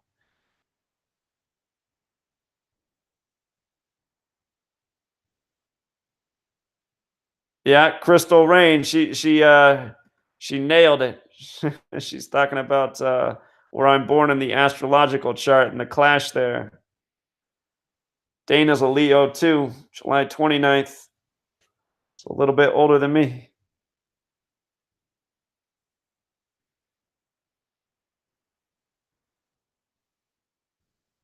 The other thing I think about with the name my parents gave me is Zachary, with the alphabetic order is 82, like Seattle, where I've spent most of my adult life. And I think about how I was conceived in 82. So I think my parents picked an appropriate name there too by the numbers.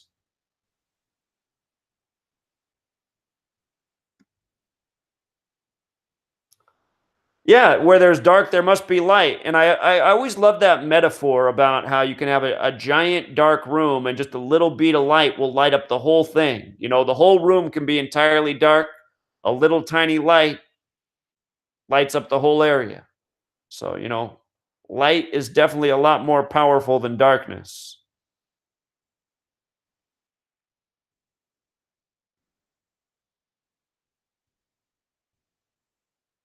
Jeremy's got a link here for us. Let's take a peek at what Jeremy's plugging. Shabbat shalom, brothers and sisters. All praise. Okay, well, this is a long one, hour and 48, divine mathematics and divine language. So something people can check out. Jeremy linked it in the chat. There's always more. I'm sure if Jeremy linked it, it's a winner. Brilliant man there.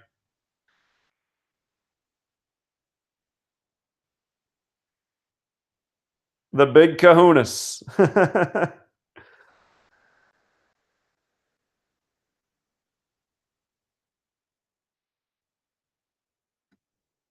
Somebody says, would you like to add another example to your long list of the mainstream media mocking you? There's not a new article, is there? Big kahuna. Yeah, I always like that term, big kahuna. The big kahuna.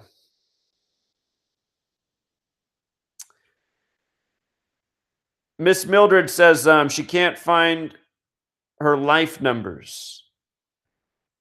Miss Mildred, the most pure form is just to line up your whole birthday. So like here, I'll just do mine real quick right here. The most pure way to do your birth numerology. So like my birthday is July 21st, 1983, right? So the most pure way is just to add it up digit by digit. And that should add up to 31 if I'm correct. And you can also break that down one step further, the numerology of 31, which is 3 plus 1 is 4.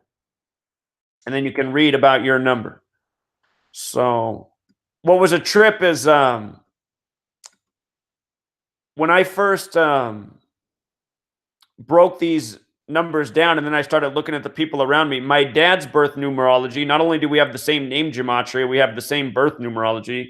His birthday is April 18th, 1953.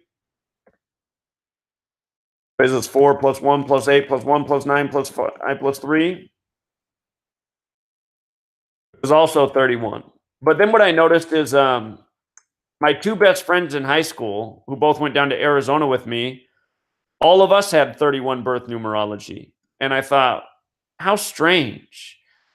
And my roommate, who came down, one of my buddies, his name's Adam, which is also a name with 19 using the alphabetic order, another number that's, and 89, another number very relevant to me. So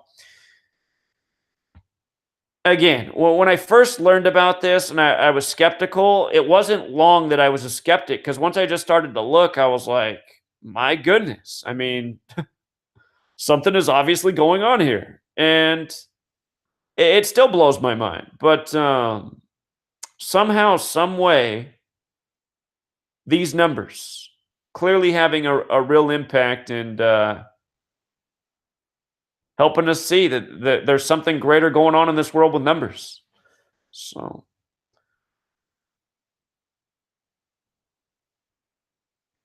welfare and workfare, huh? Interesting.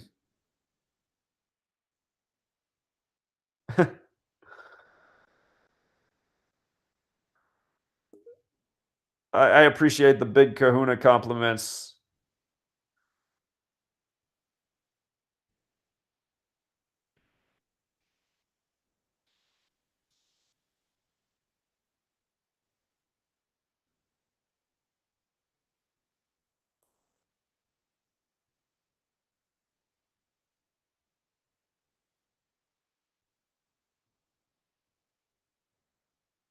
The first Simpsons episode.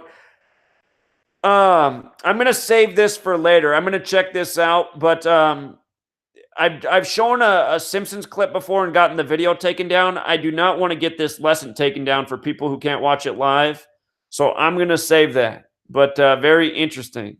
First Simpsons episode that aired after Super Bowl 51. I'm gonna check that out. I need to bookmark. Whoa, I don't want that. Hold on. Okay, I will check that out later.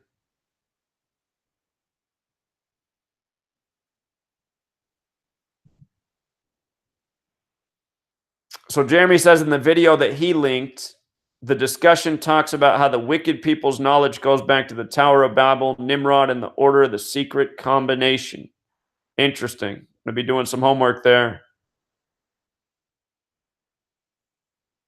I really long for the day that we have the Gematria News Network and we have, a bunch of minds working together, and just because then it'll create the synergy, and then it will be like there's more hours in the day, because there's always so much stuff I want to check out. But I'm telling you guys, I mean, I feel like every day I get up and I start working, and before I know it, it's time to go to bed. And I don't know if I just need better time management skills or what, but I really do work around the clock, and I still don't achieve all the things I want to achieve. So if there were just more people. Well, everybody has a wrench. I mean to give everybody a wrench, because if you're part of this community, if you have a wrench, then that allows you to link things, and I want you to be able to share things in the discussion. So now you've got a wrench too, Vince. When you comment, you'll see that there's a wrench. If there's anybody who I didn't give a wrench to, I apologize, but when I see your name without one, I'll give it.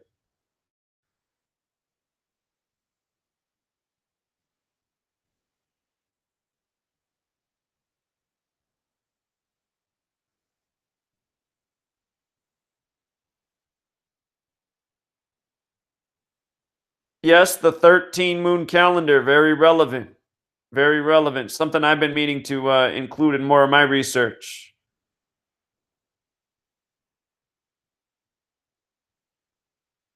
Khan says the only state he's moved to is Arizona. I'm not sure where you moved from. I moved to Arizona once upon a time to go to college. It's where I was when 9/11 happened, down in Arizona.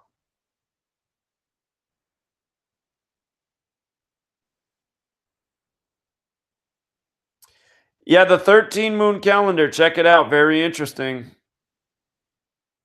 A lot of callers into my radio show have done some decodes on the 13 moon calendar. A lot of interesting synchronicities with the Gregorian calendar and the 13 moon. So conspiracy says he matches the death number 46, but remember, 46 represents other things. The word hero is 46. Right now, you're a Gematria hero. You're building the game online. I think a lot of people got excited about that. So just remember, all the numbers are dualistic. You know, so, sadly, I've painted a lot of the numbers with this ugly side because I'll show routinely how people are sacrificed by the number 46. Or, you know, death in 38, but there's just as many positive things to those numbers as there are negative.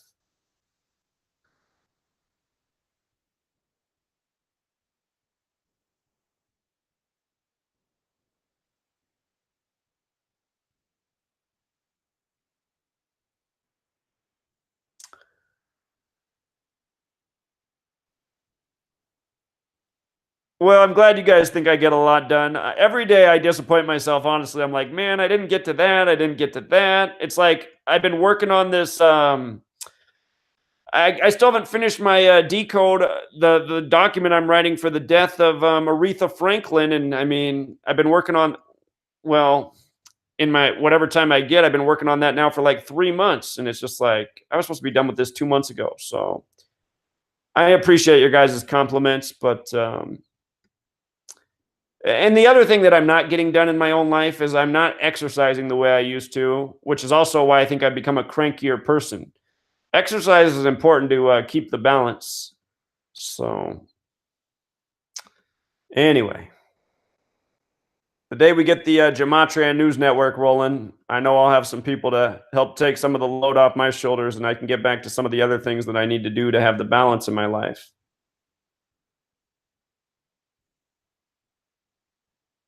So, okay, you guys, let me get through the comments here, and then I want to ask you something. Jack D wants to work for the Gematria News Network. What's that acronym equal? I'm just thinking about it. It's got the 17 and 35 and the two most straightforward ciphers. Oh, funny. You're from Eugene. Okay. I'm from Portland. That's cool. And we both went from Oregon to Arizona. How interesting. Conspiracy just linked the game. Conspiracy's got the, oh no, he didn't link it. Conspiracy, somebody's asking for the link to the game. If you could link that, that would be great. Auspicious says the channel logic before authorities controlled opposition. Hold on, this isn't supposed to be part of our lesson, but I just want to see what you've linked here. Well, he could have been fooled. Yeah, okay, so this thing is not legitimate. Okay, that's good to know. But I don't think that means he's controlled opposition. I think he might have just been hoodwinked in the same way I was by him sharing it with me. Well, what I like about that guy is that he's educating people on Gematria. And I think he's a little bit too much fear bent. But he asked if he could get me to come on his channel to help me sell books. And if he was controlled opposition, I don't know why he would want to do that. So, you know, some of us get bad information and then we share bad information. It looks like I'm guilty of it today. He showed that to me, and then I did bring up the question, though. I said, is this possible that this was set up for a movie set? Well, it looks like it was. But I'm not going to say that he's controlled opposition because he put out bad information.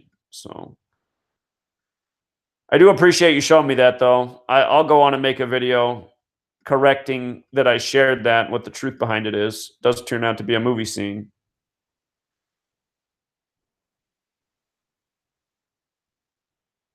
What kind of things do you need people for? Okay, so this is what I imagine. So here's what I imagine, Gematria News Network. Imagine we have an office. Imagine we all live in the same city. We can, and I guess we don't even have to do that this day and age. I mean, we really could meet. I just like to do things in person rather than over the computer. But okay, just going along with what I was saying. Imagine that we come into the office, right? Imagine we have Jeremy over there. And Jeremy can do whatever he wants, but I imagine Jeremy would want to be the sports guy, and Jeremy'd be great at it. So Jeremy's doing the sports work over there. You know, we got another person who's really into all the stuff going on with space. So we got a person over there who's every day analyzing the information that's coming through this world about space, NASA, other space programs. UFO related stuff. So that's their field. They're specializing there. What's another thing going on? Politics. We got somebody over there doing the politics angle. We got another person keeping up on, the celebrity deaths. So essentially, like when you open up a newspaper and you have your person that routinely writes about this. We have a team of people, they're covering their topic, and maybe we even have multiple people covering some of these topics. I mean, sports, we probably need, not that it's the most important thing, but there's just so much stuff going on in sports. For all of these topics, we could have multiple people covering them. And the beauty of that is if you were able to just focus on a subject and make that your subject and cover it every single day, you'd pick up on more and more stuff within that field. Part of my disadvantage is I'm trying to cover everything, right? So I'm over here and then I'm over there and then I'm there too and I'm there too. And, I learn a lot by doing this, but I'm trying to focus on so many different topics that I'm never becoming expert in anything. There's so much more to learn about each specific thing. And so anyway, I imagine there's a team of people. It makes it so that, because look at what I try to do every day. Every day I'm like a hamster on a wheel. I'm just trying to keep up with every important news story. I'm trying to keep up, with everything going on. People are fielding all these questions to me. Hey, can you look into this? Can you look into this? And I'm trying to take everybody's questions and I'm trying to, uncover as much as I can about every single one, but it's just too much, and then before I know it, the day's over. And then the other things I wanted to do, I can't get done.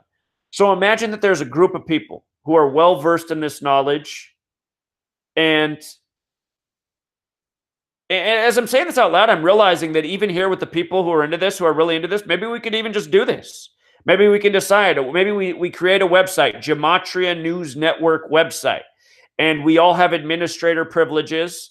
We know that we're trustworthy people. We're not going to go in there and sabotage the website.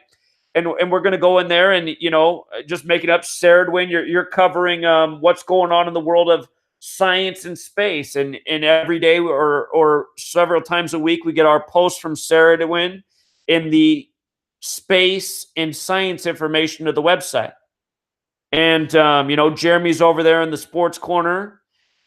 Maybe if we could get this going, then I could be freed up to do the other things that I want to do. Like I want to get out and do investigative reporting. I want to travel to places and I want to go where these things go down. And I want to interview people in the community. And I want to let people know that I'm going to be there so that people who are interested can show up and share knowledge. Imagine if we had a well-known Gematria News Network.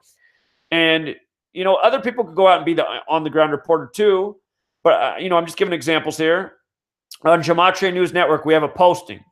I'm going to be in Pittsburgh, and I'm going there to investigate this event. And you can talk to me. I'm going to be at this location for this day, for these hours. And I'm hoping to interview you and talk to you and have a community roundtable. And if you're interested, you can participate in a documentary. And then that documentary is going to show up here on this website. And then after we go to Pittsburgh, then we're going to where the next thing went down. We go to Ventura County. We interview people about the borderline shooting. We also go around and we talk to women, like the lady who uploaded the video about the fire she was worried about that spawned in her backyard. She saw the windstorm coming, the bees dying, and then she was worried that next thing you know, there'd be a fire in her neighborhood, and then sure enough, there was. We want to find those people out there and get them on audio, video, the passionate people, the awake people, the people who care. To achieve these types of things, it's going to take a lot of us working together. And imagine if we were all working together and, we were generating revenue, resources. This is the vision. Derek, who built Gematria, he's been saying he really wants to make the transition away from working for General Electric, who he works for now, and he just wants to go full time at this. But the scary thing is he has a mortgage and he has bills, and he has a comfortable job right now. He gets a good salary, so that's a hard thing to give up. But if we could create a real news agency that generated revenue. And by the way, for an idea to generate revenue, to take the Alex Jones model to sell things, we could do this. I would be okay with doing this as long as we sold things that were really truly good for people. If we were selling organic vitamins, health food supplements, this type of stuff to sustain our revenue, I'd be all on board with that, because then we're selling a product that it's not like we're taking advantage of people, but we're actually selling something that's going to help the people out who buy it. And then with the revenue, it also sustains our efforts, which are also good. So these are my thoughts. These are the things other people could do. They could take on these subjects. They could do what I'm doing, but even at a higher quality level. And it could be the way we build the Gematria News Network. So I hope I explained that clearly enough. Okay, Jeremy's got more good resources. Thank you, Jeremy. Jack says, shoot me a research. Shoot you a topic. Hey, better than that, Jack. Instead of me shooting you topics, you already know what you like and you're interested in. You choose a topic, and maybe we can just do it this way. Maybe we have Crystal, who said she can help us build a website. Maybe this is just how we do it from the beginning. Maybe we just build a website. I'll pay for it. I'll pay all the funding, since you guys are, because essentially you guys are paying for it, right? The money that I have right now is thanks to you guys who are supporting this Patreon and this cause. So essentially you're already paying for it. I'll take the money that's coming in through this. I'll pay for all the hosting and all the website expenses. I said I'd be happy to give Crystal money for her time, but she said that that's not necessary. She said she's happy to do it. So, if we want to start this way, volunteering and build it up, I'd be happy to do it that way. And in time, I think all of you deserve to be paid for your efforts. Please keep in mind that I did this pretty much 5 years for free, paying for it myself to get the word out there and get people excited about this topic and the way I'm excited about it. But if we can build this up and we can make this happen and get revenue coming in, then we could make it, our livelihood, sustain ourselves while working for truth. And that's been my goal and my vision. And I feel like I'm closer to it now than I was 5 years ago. That's for sure. But there's still a long way to go. I see Jonathan in the chat. Jonathan definitely wants to do this. Jonathan's been loyal to the cause for many years, almost as long as Jeremy. And he started his own YouTube channel and doing his own decodes and spreading the word. So I know there's just plenty of people here in this room right now that got what it takes and are motivated for the cause. And anyway, let me scroll down through the comments and see if you guys are responding to what I'm saying. Let's see here.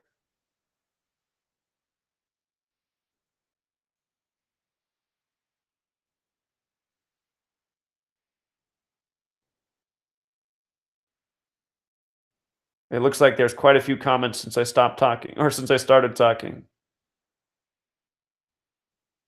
Where was Jack's comment?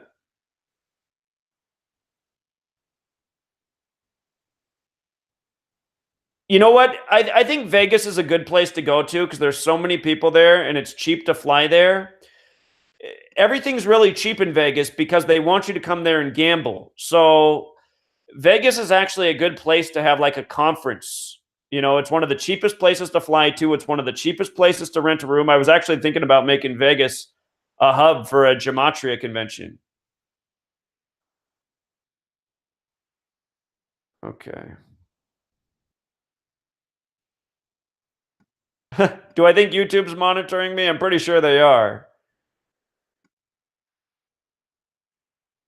Jacon says we could all live in our camper vans and travel around. What would be awesome is if we built up enough revenue was to imagine building the Truth Bus, this big bus with all these catchy slogans on it, Gematria information, driving down the highway. Just imagine how many people would see that as we travel.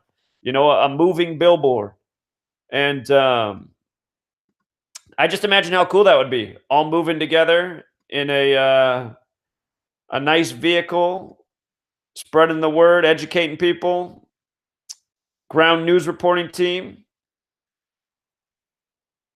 So yeah, exactly, Sarah. When you'd have to commute 3,000 miles. That's why maybe it's best that we just start this using the internet, where we can all connect across the world at any given moment, as we're doing right now. So I'm gonna talk to Crystal more this week.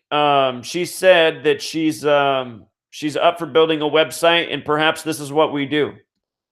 And again, I'll front the bill, no problem there, because again, you guys are making all this happen. So Jai says he could. Oh, we got another person who needs a mod thing here. Jai says he could specialize in hip hop. Yeah, awesome. Exactly. Those are the types of things we need to do, because I've noticed that anytime I make a video that's hip hop related, it gets the biggest views. So maybe that is one of the markets, that we really need to go after. Young people are there. People are searching for hip hop related content on the web. That seems to be a medium that reaches people. And in that same breath, I'm just thinking, why, since I know this, why don't I do more content on it? And Jonathan has a lot of knowledge about hip hop, so he'd be great for that too. Multiple people could cover this field. Yeah, the fires, exactly. Weather, Jack D's into the weather. Okay, great, Jack, because that's an important topic. Yeah, traveling, it would be awesome. Didn't I give you a moderator thing? Okay, I did.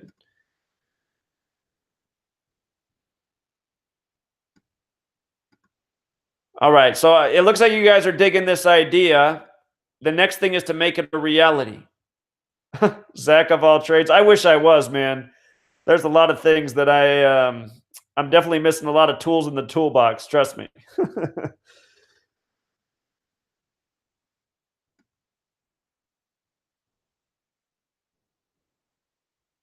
For the person asking for people's email, make sure you get in the Discord conversation, the Discord chat. It's a good way to connect with people. Active around the clock conversation that you can tune into when you want to.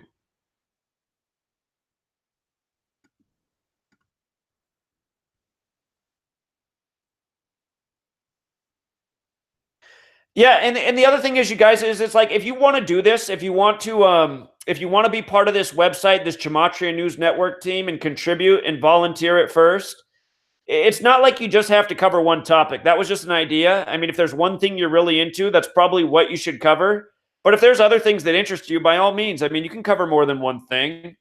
But again, if you specialize in something, you're going to get really good at it, and that's what would be awesome, when you get really knowledgeable to that thing and start taking it to the next level. Because surely enough, that's going to happen if you're focused on it.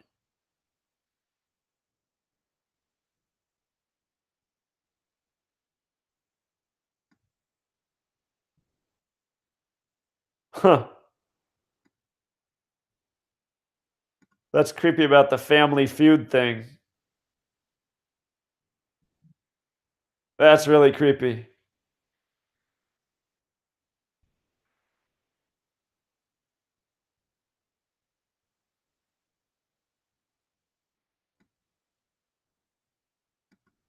So Vince says, Zach, it is very overwhelming to delve into the truth seeking. It has taken many hours from me as well, and I can never get caught up because there's so much information bombardment at once.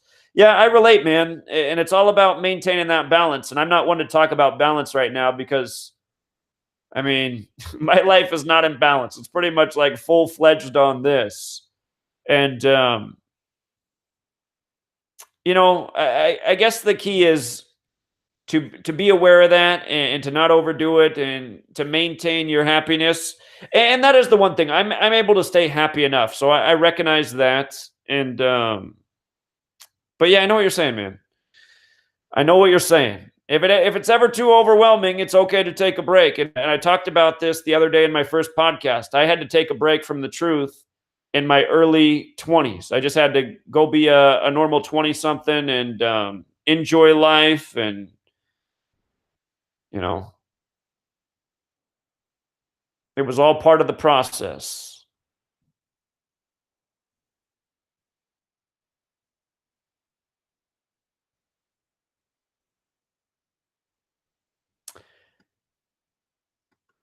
Yeah, and so okay, so once we start doing this, I mean, the people who are comfortable presenting and speaking into a mic and putting their face on the screen, those people can choose to do that.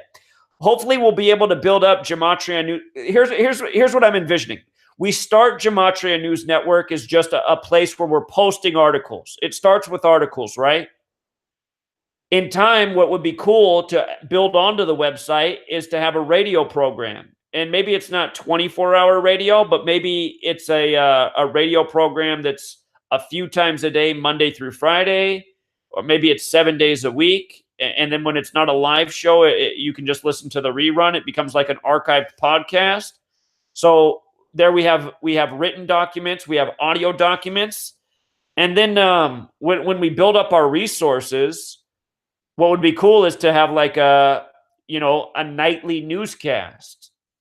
Here, I'm just going to use the website Democracy Now. I don't know how you feel about forget is it .org or .com.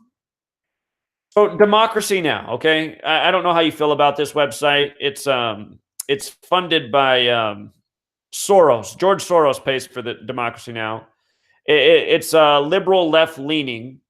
But this format could be like Gematria News Network. You have written posts, you got things organized by subject, you got audio files up here, you have video files up here. It looks like they didn't used to use YouTube, but of course everything's evolved to YouTube. What their website used to be like is they would have a daily production up here. They'd have a 1-hour news show each day, and that would be what was on the front and center of their website. I haven't come here in years. I used to like Democracy Now, but then they started covering too much of the obvious bogus propaganda, and I said, oh my God, okay, I'm done with you guys. But anyway, I like their website layout, and I think it would be a good model for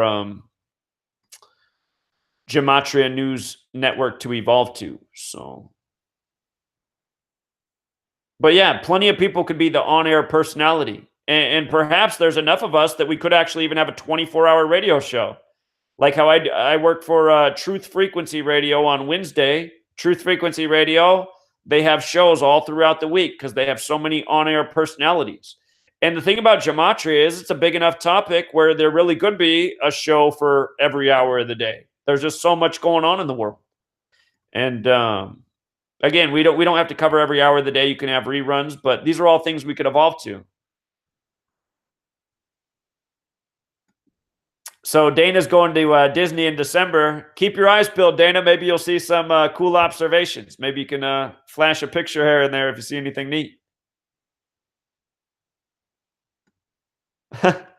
Focus, faith will supply the drinks. Absolutely important. You got to have fun at all these gatherings. So you always got to have the fun element. Yeah, exactly. Jonathan could have been right there at the Tallahassee. That's the other thing too. If we build up a big enough network and we cover enough spaces in this world, a lot of us can be in close enough proximity to go out and document it. And if we're generating revenue to generate a salary, then that allows us the free time to travel to these places because so many of us were constrained by our job. We can't leave and go investigate because we have to work. And if we're not there for work, well, then we're not going to be able to keep the roof over our head. So many of us are in that situation.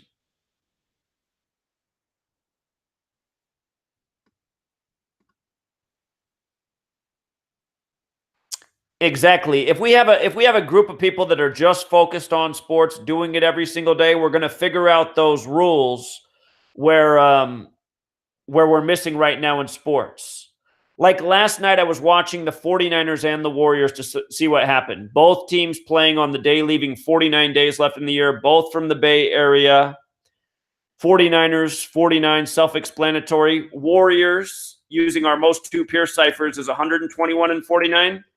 I was actually watching yesterday. I didn't make a video on this, but I had a feeling yesterday that the Warriors and the 49ers would both win, and I thought the Warriors might win with 121 points. Well, if you go look at what happened to the Warriors, them and the 49ers both lost, and the Warriors lost to a team that scored 121 points. Not arbitrary, but still, even being aware of how scripted the games are and having this hunch about 121, it was almost true, but I had it backwards. The other teams won. And if you noticed in the 49ers game, which was in San Francisco, the final score summed to 50 points, just like how San Francisco hosted Super Bowl 50. So there's still some rules there that I cannot quite wrap my mind around. I can't figure out when sometimes the numbers align perfectly and the team wins and why other times they lose. There's still some piece that we're missing. But if we had a team of guys every single day looking at this, no doubt they're going to put their minds together and they're going to uncover that hidden piece that we haven't quite connected. So it's going to happen. And it's just going to take more eyes, more minds working together, more collaboration, more specialization to get there.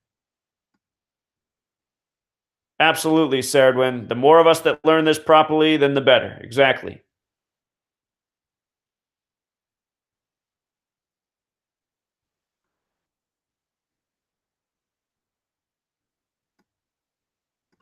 Microgreens. So my friend Token Tim, we were talking about this. His parents, they live in this town too. He actually grew up here where I live, which is funny. I didn't realize he was from this town. I met him in Seattle. But this is where he grew up, where I live now. That's why he takes me on all the hikes. He knows where all the cool places are around here. But his family has about 4 acres of land, and his parents are getting old. And a lot of that land is completely undeveloped, which is cool because there's still some natural wildlife back there and stuff. And it's like you don't really want to mess with that. But you could take a part of it and you could turn it into a farm. Tim has good electrical and irrigation skills. He's a real green thumb. I was just imagining that if we dedicated that land to growing microgreens, exactly what you guys are talking about in the chat. If we grew a bunch of microgreens and, harvested them and preserved them and sold them as health supplements, which they truly are, you really could generate a lot of revenue and probably enough to sustain like a small news organization. Tim's really opened my mind to just how much green vegetation you can produce with just a small garden. He has just a tiny garden right now, and they grow so much kale and so many other things. It's just incredible. So I was like, imagine if this was all kale. We could grow so much kale here. And kale really is one of those miracle health foods. So these are all things I want to get going. I want to get the Gematria News Network. I want to invest the revenue that's coming into sustainable agriculture and turn it into, a well-oiled machine built on the right things, truth and health. Those are 2 things I don't mind, building an economy on. So I don't feel like I'm selling out by promoting truth and health.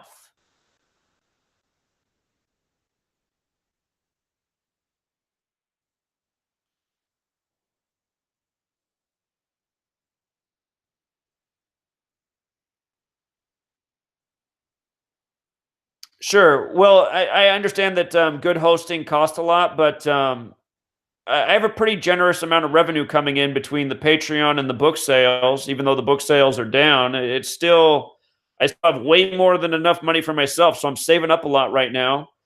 And again, I'm planning to use all of this money that I'm saving for this cause. So that was also the dream way back when my house got ripped off. But this time that won't be so easy.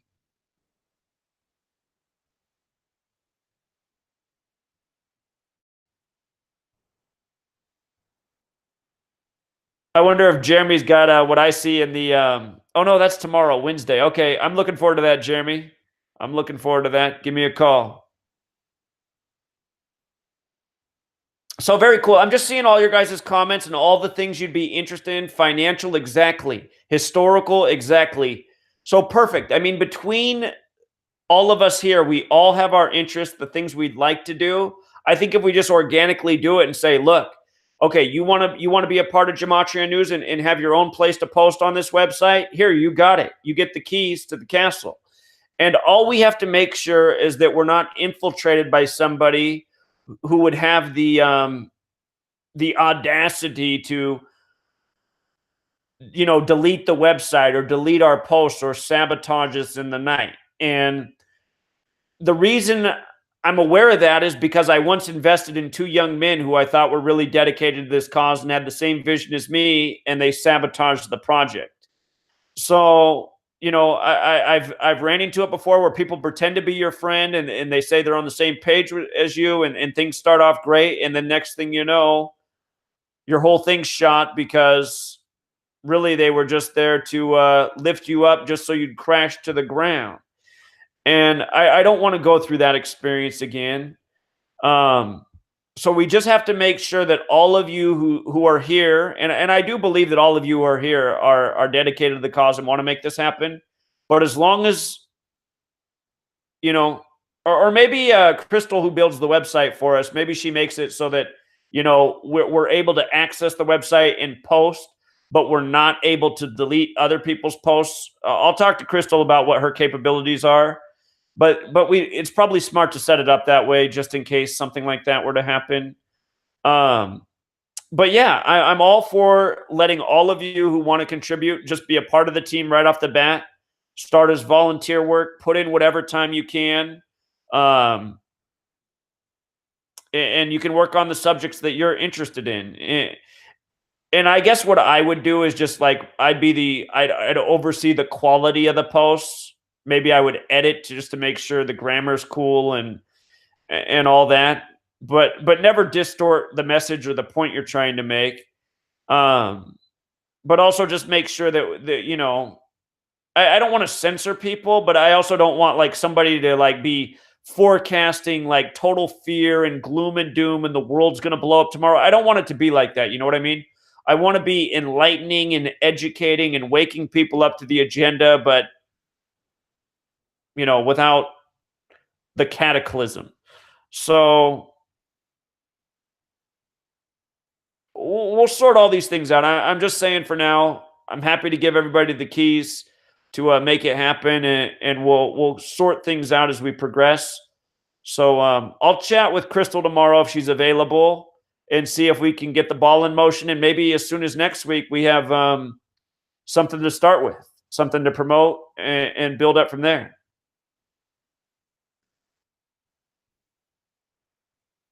So Conspiracy has a great point. Have I ever thought about color coding the numbers because it helps them memorize? I think that's an absolutely brilliant thing to do, and I think that'll help a lot of people memorize. So yeah, we can do that. We can create all sorts of things on the Gematria News Network, all sorts of helpful references, numbers to know, and where you might see them often.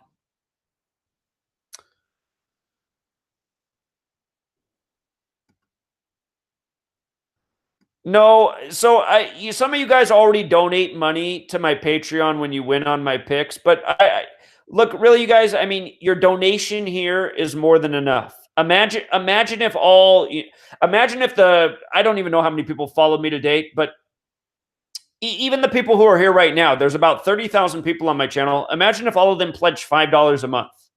It's plenty. That would be 150,000 revenue a month to work with. That could pay a lot of people's salaries. That could pay for the Truth Seeker bus, the Truth Seeker Revolution bus. That could pay for travel expenses, getting to places, producing high quality stuff, getting nice equipment to make films. Crystal said she needs a better computer. If Crystal's going to do this for her, I'll get Crystal a new computer, and because I can use it for a tax write-off, and I'll go out and do the stuff so that Gematria News can be recognized as a real business. And so anyway, you guys don't need to send me any more money. You're $5 a month. All of you here are paying $11 a month. That's more than enough. Everything that you guys win off of what I'm putting out, that's because you had the wherewithal to listen to me and, take the time and apply the knowledge. That's the way I look at it. I don't feel like you guys owe me any percentage of your winnings. Not at all. So, the hotline number. Here, I'll put it in the chat. Actually, if I type that, I think it'll scroll down. The number to call in, let's not do calls tonight because we're about near the end, but the number to call in when we do the live streams is 509 731 0567. 509 731 0567. I'll post that when I get down here to the bottom of these comments.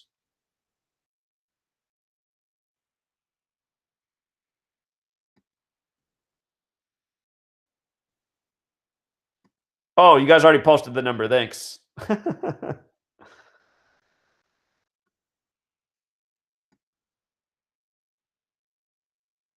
Maybe we could have a New Year's Gematria convention in Vegas. See how many drunks we can get to wake up to the code.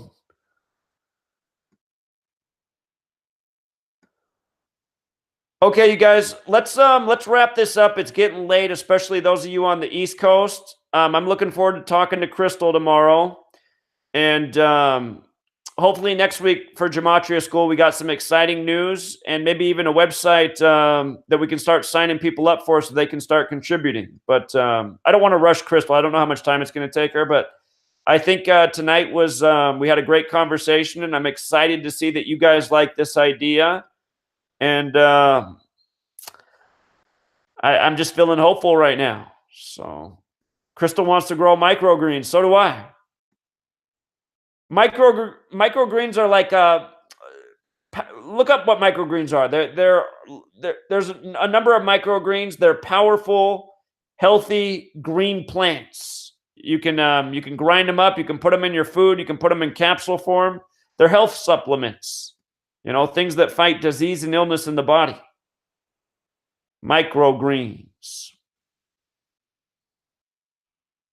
Yeah, restaurants will pay a lot for them, especially juicing places, smoothie places. They'll put them in the juice.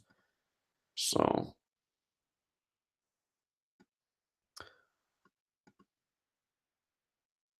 okay, so Conspiracy says, when decoding a subject, is there a specific stepping process?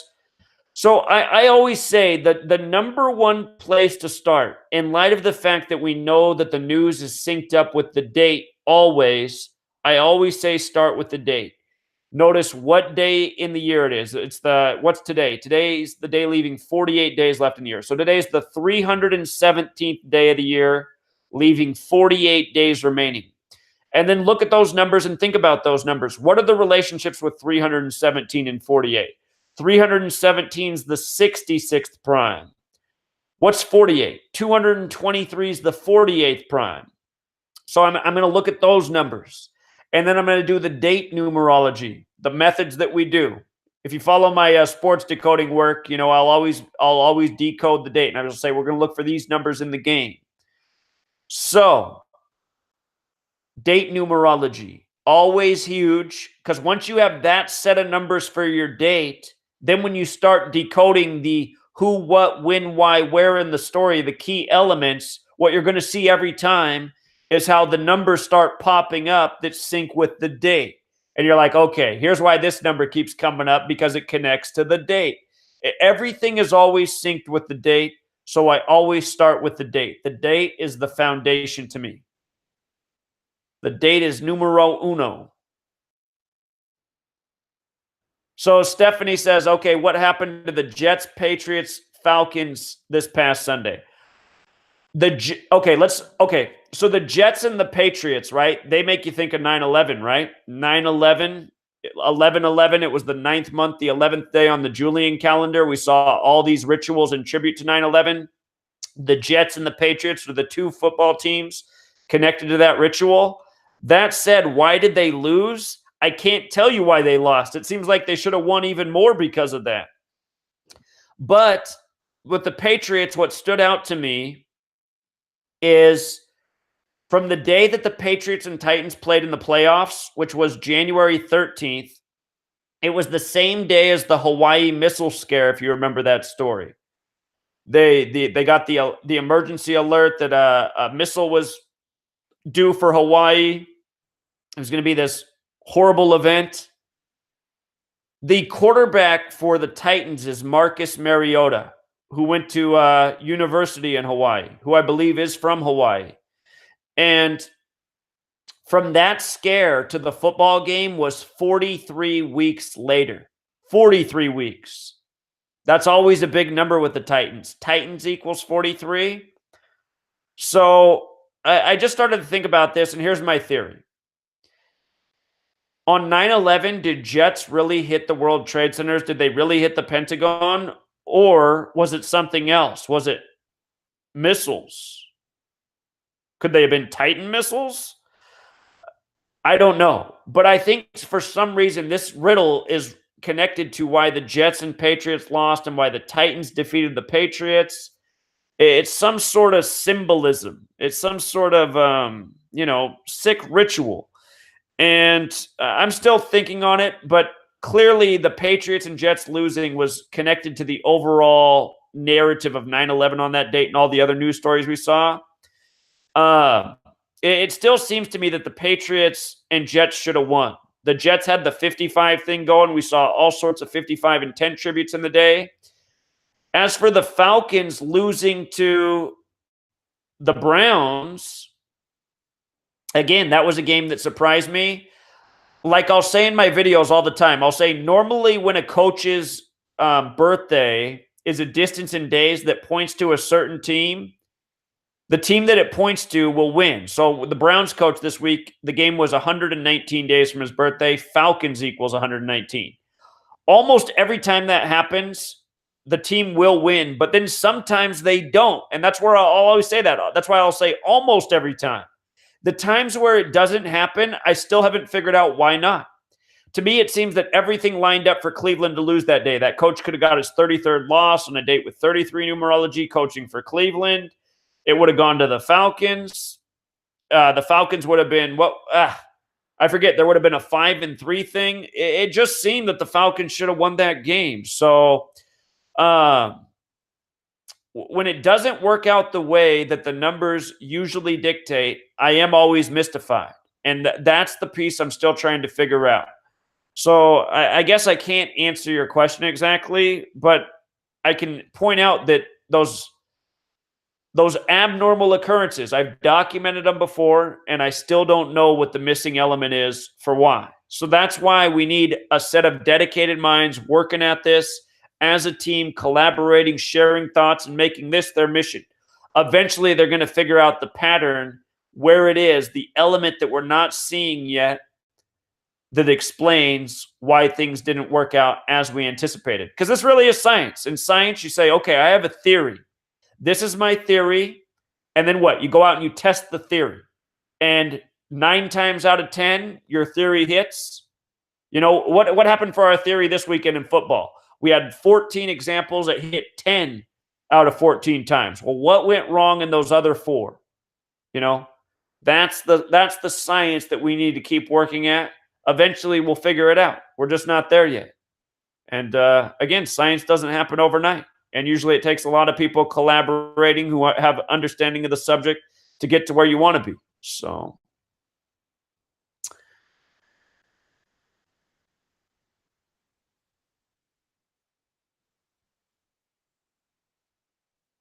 okay, you guys, let's wrap this up. It's nearly midnight on the East Coast. Really appreciate you guys so much. We'll be back again for Gematria School next Tuesday. You know I'll be back again every single day, almost every hour of the day, somewhere online. So don't miss me too long. Next week for Gematria School, we'll get more into Hermeticism. And if you guys don't mind, I think in Gematria School, one of the coolest things we could do with this time is also work on a project each week to help wake up and educate other people to get the word out. So, and maybe by next week we have a website to start a project on. So,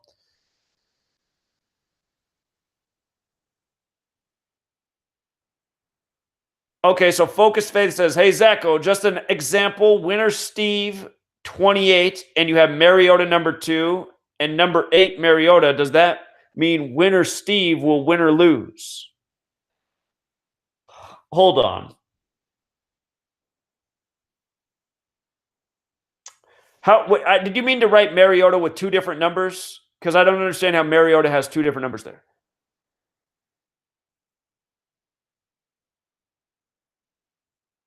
Actually, Focus Faith, let's just save this for our discussion this week in sports. Let me think more about what you're asking. We got the Friday Night Live decodes, which you're invited to. And then Sunday, we have our big football discussion. And what I'm thinking, or Saturday, not Sunday, I'm also thinking about building in an extra segment on Saturday where we go over the prior week for people who want to hang around and learn from our mistakes. I'm trying to figure out where to fit that in on the schedule because it's so packed throughout the week. But not to keep you in. Oh, point after attempt. Number 2, point after attempt. Okay.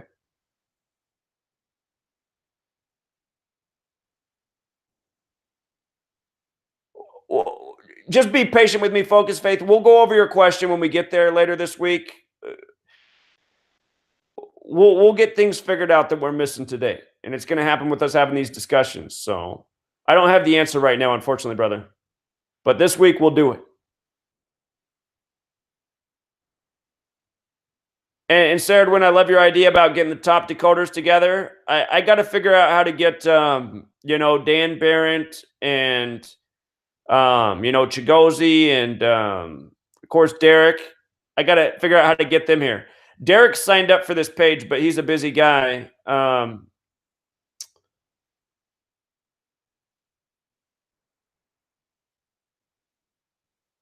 Jacon's got a good observation about the game too with the whole Nashville thing. So, but yeah, that's what we got to do. We got to get our minds together and keep evolving the study, and we will. All right, you guys, have a great rest of your day, your evening. Oh, there's Chigozi. Hey, what's up, Chigozi?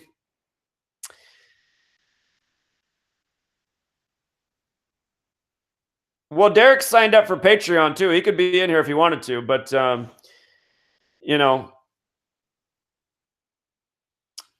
I know that Derek, I love Derek, and Derek does great work, but Derek feels that he has learned. Derek considers himself more advanced in the study than me, and he doesn't think he has anything to learn from me. So anyway, that's okay. I don't mind that. He still supports the work, and he does awesome work, but I guarantee you that's why Derek's not in Gematria School. So anyway, we do need to put our minds together, and we will take it to the next level. So glad Chigozi's here. Chigozi always doing the brilliant work. Chigozi, we'll talk about it more next week, but we're talking about building a website where all of us can have access and we can all post our Gematria research and decodes, and we'll call it the Gematria News Network, or maybe we'll come up with a cooler name and make it something even more interesting. But we would love to have you on there, and we're hoping, everybody who's a part of this class would like to contribute to that project. So, all right, you guys. Again, appreciate you all so much. Be back tomorrow. Again, we're doing the daily podcast, which you're all signed up for. It's going to be at 1:00 p.m. Pacific time. That's 4 Eastern. Monday through Thursday. I'm going to shoot for that time on Fridays too, but some days I'm going to have to do it at a different time. Like, for example, I have to take my lady to a doctor's appointment at 12:30 in the afternoon. So that means on Friday, I'm going to do the podcast sometime in the morning, probably 10:30. But it's going to, Monday through Thursday, I should be able to keep it at 1 p.m. Pacific. And Fridays, I'll try to do it at that time every time I can. So a forum would be great. Absolutely. Yeah, makes me sad. I used to have a website called All for Truth. It had all sorts of things. It had a forum, a message board, instant messaging, way for people to link up in communities. I'd eventually like to get something back like that, but we'll save it for next week. You guys take care. Thank you for joining in class. Hope you appreciated what we had to offer tonight. All right, Truth Seeker, until next time.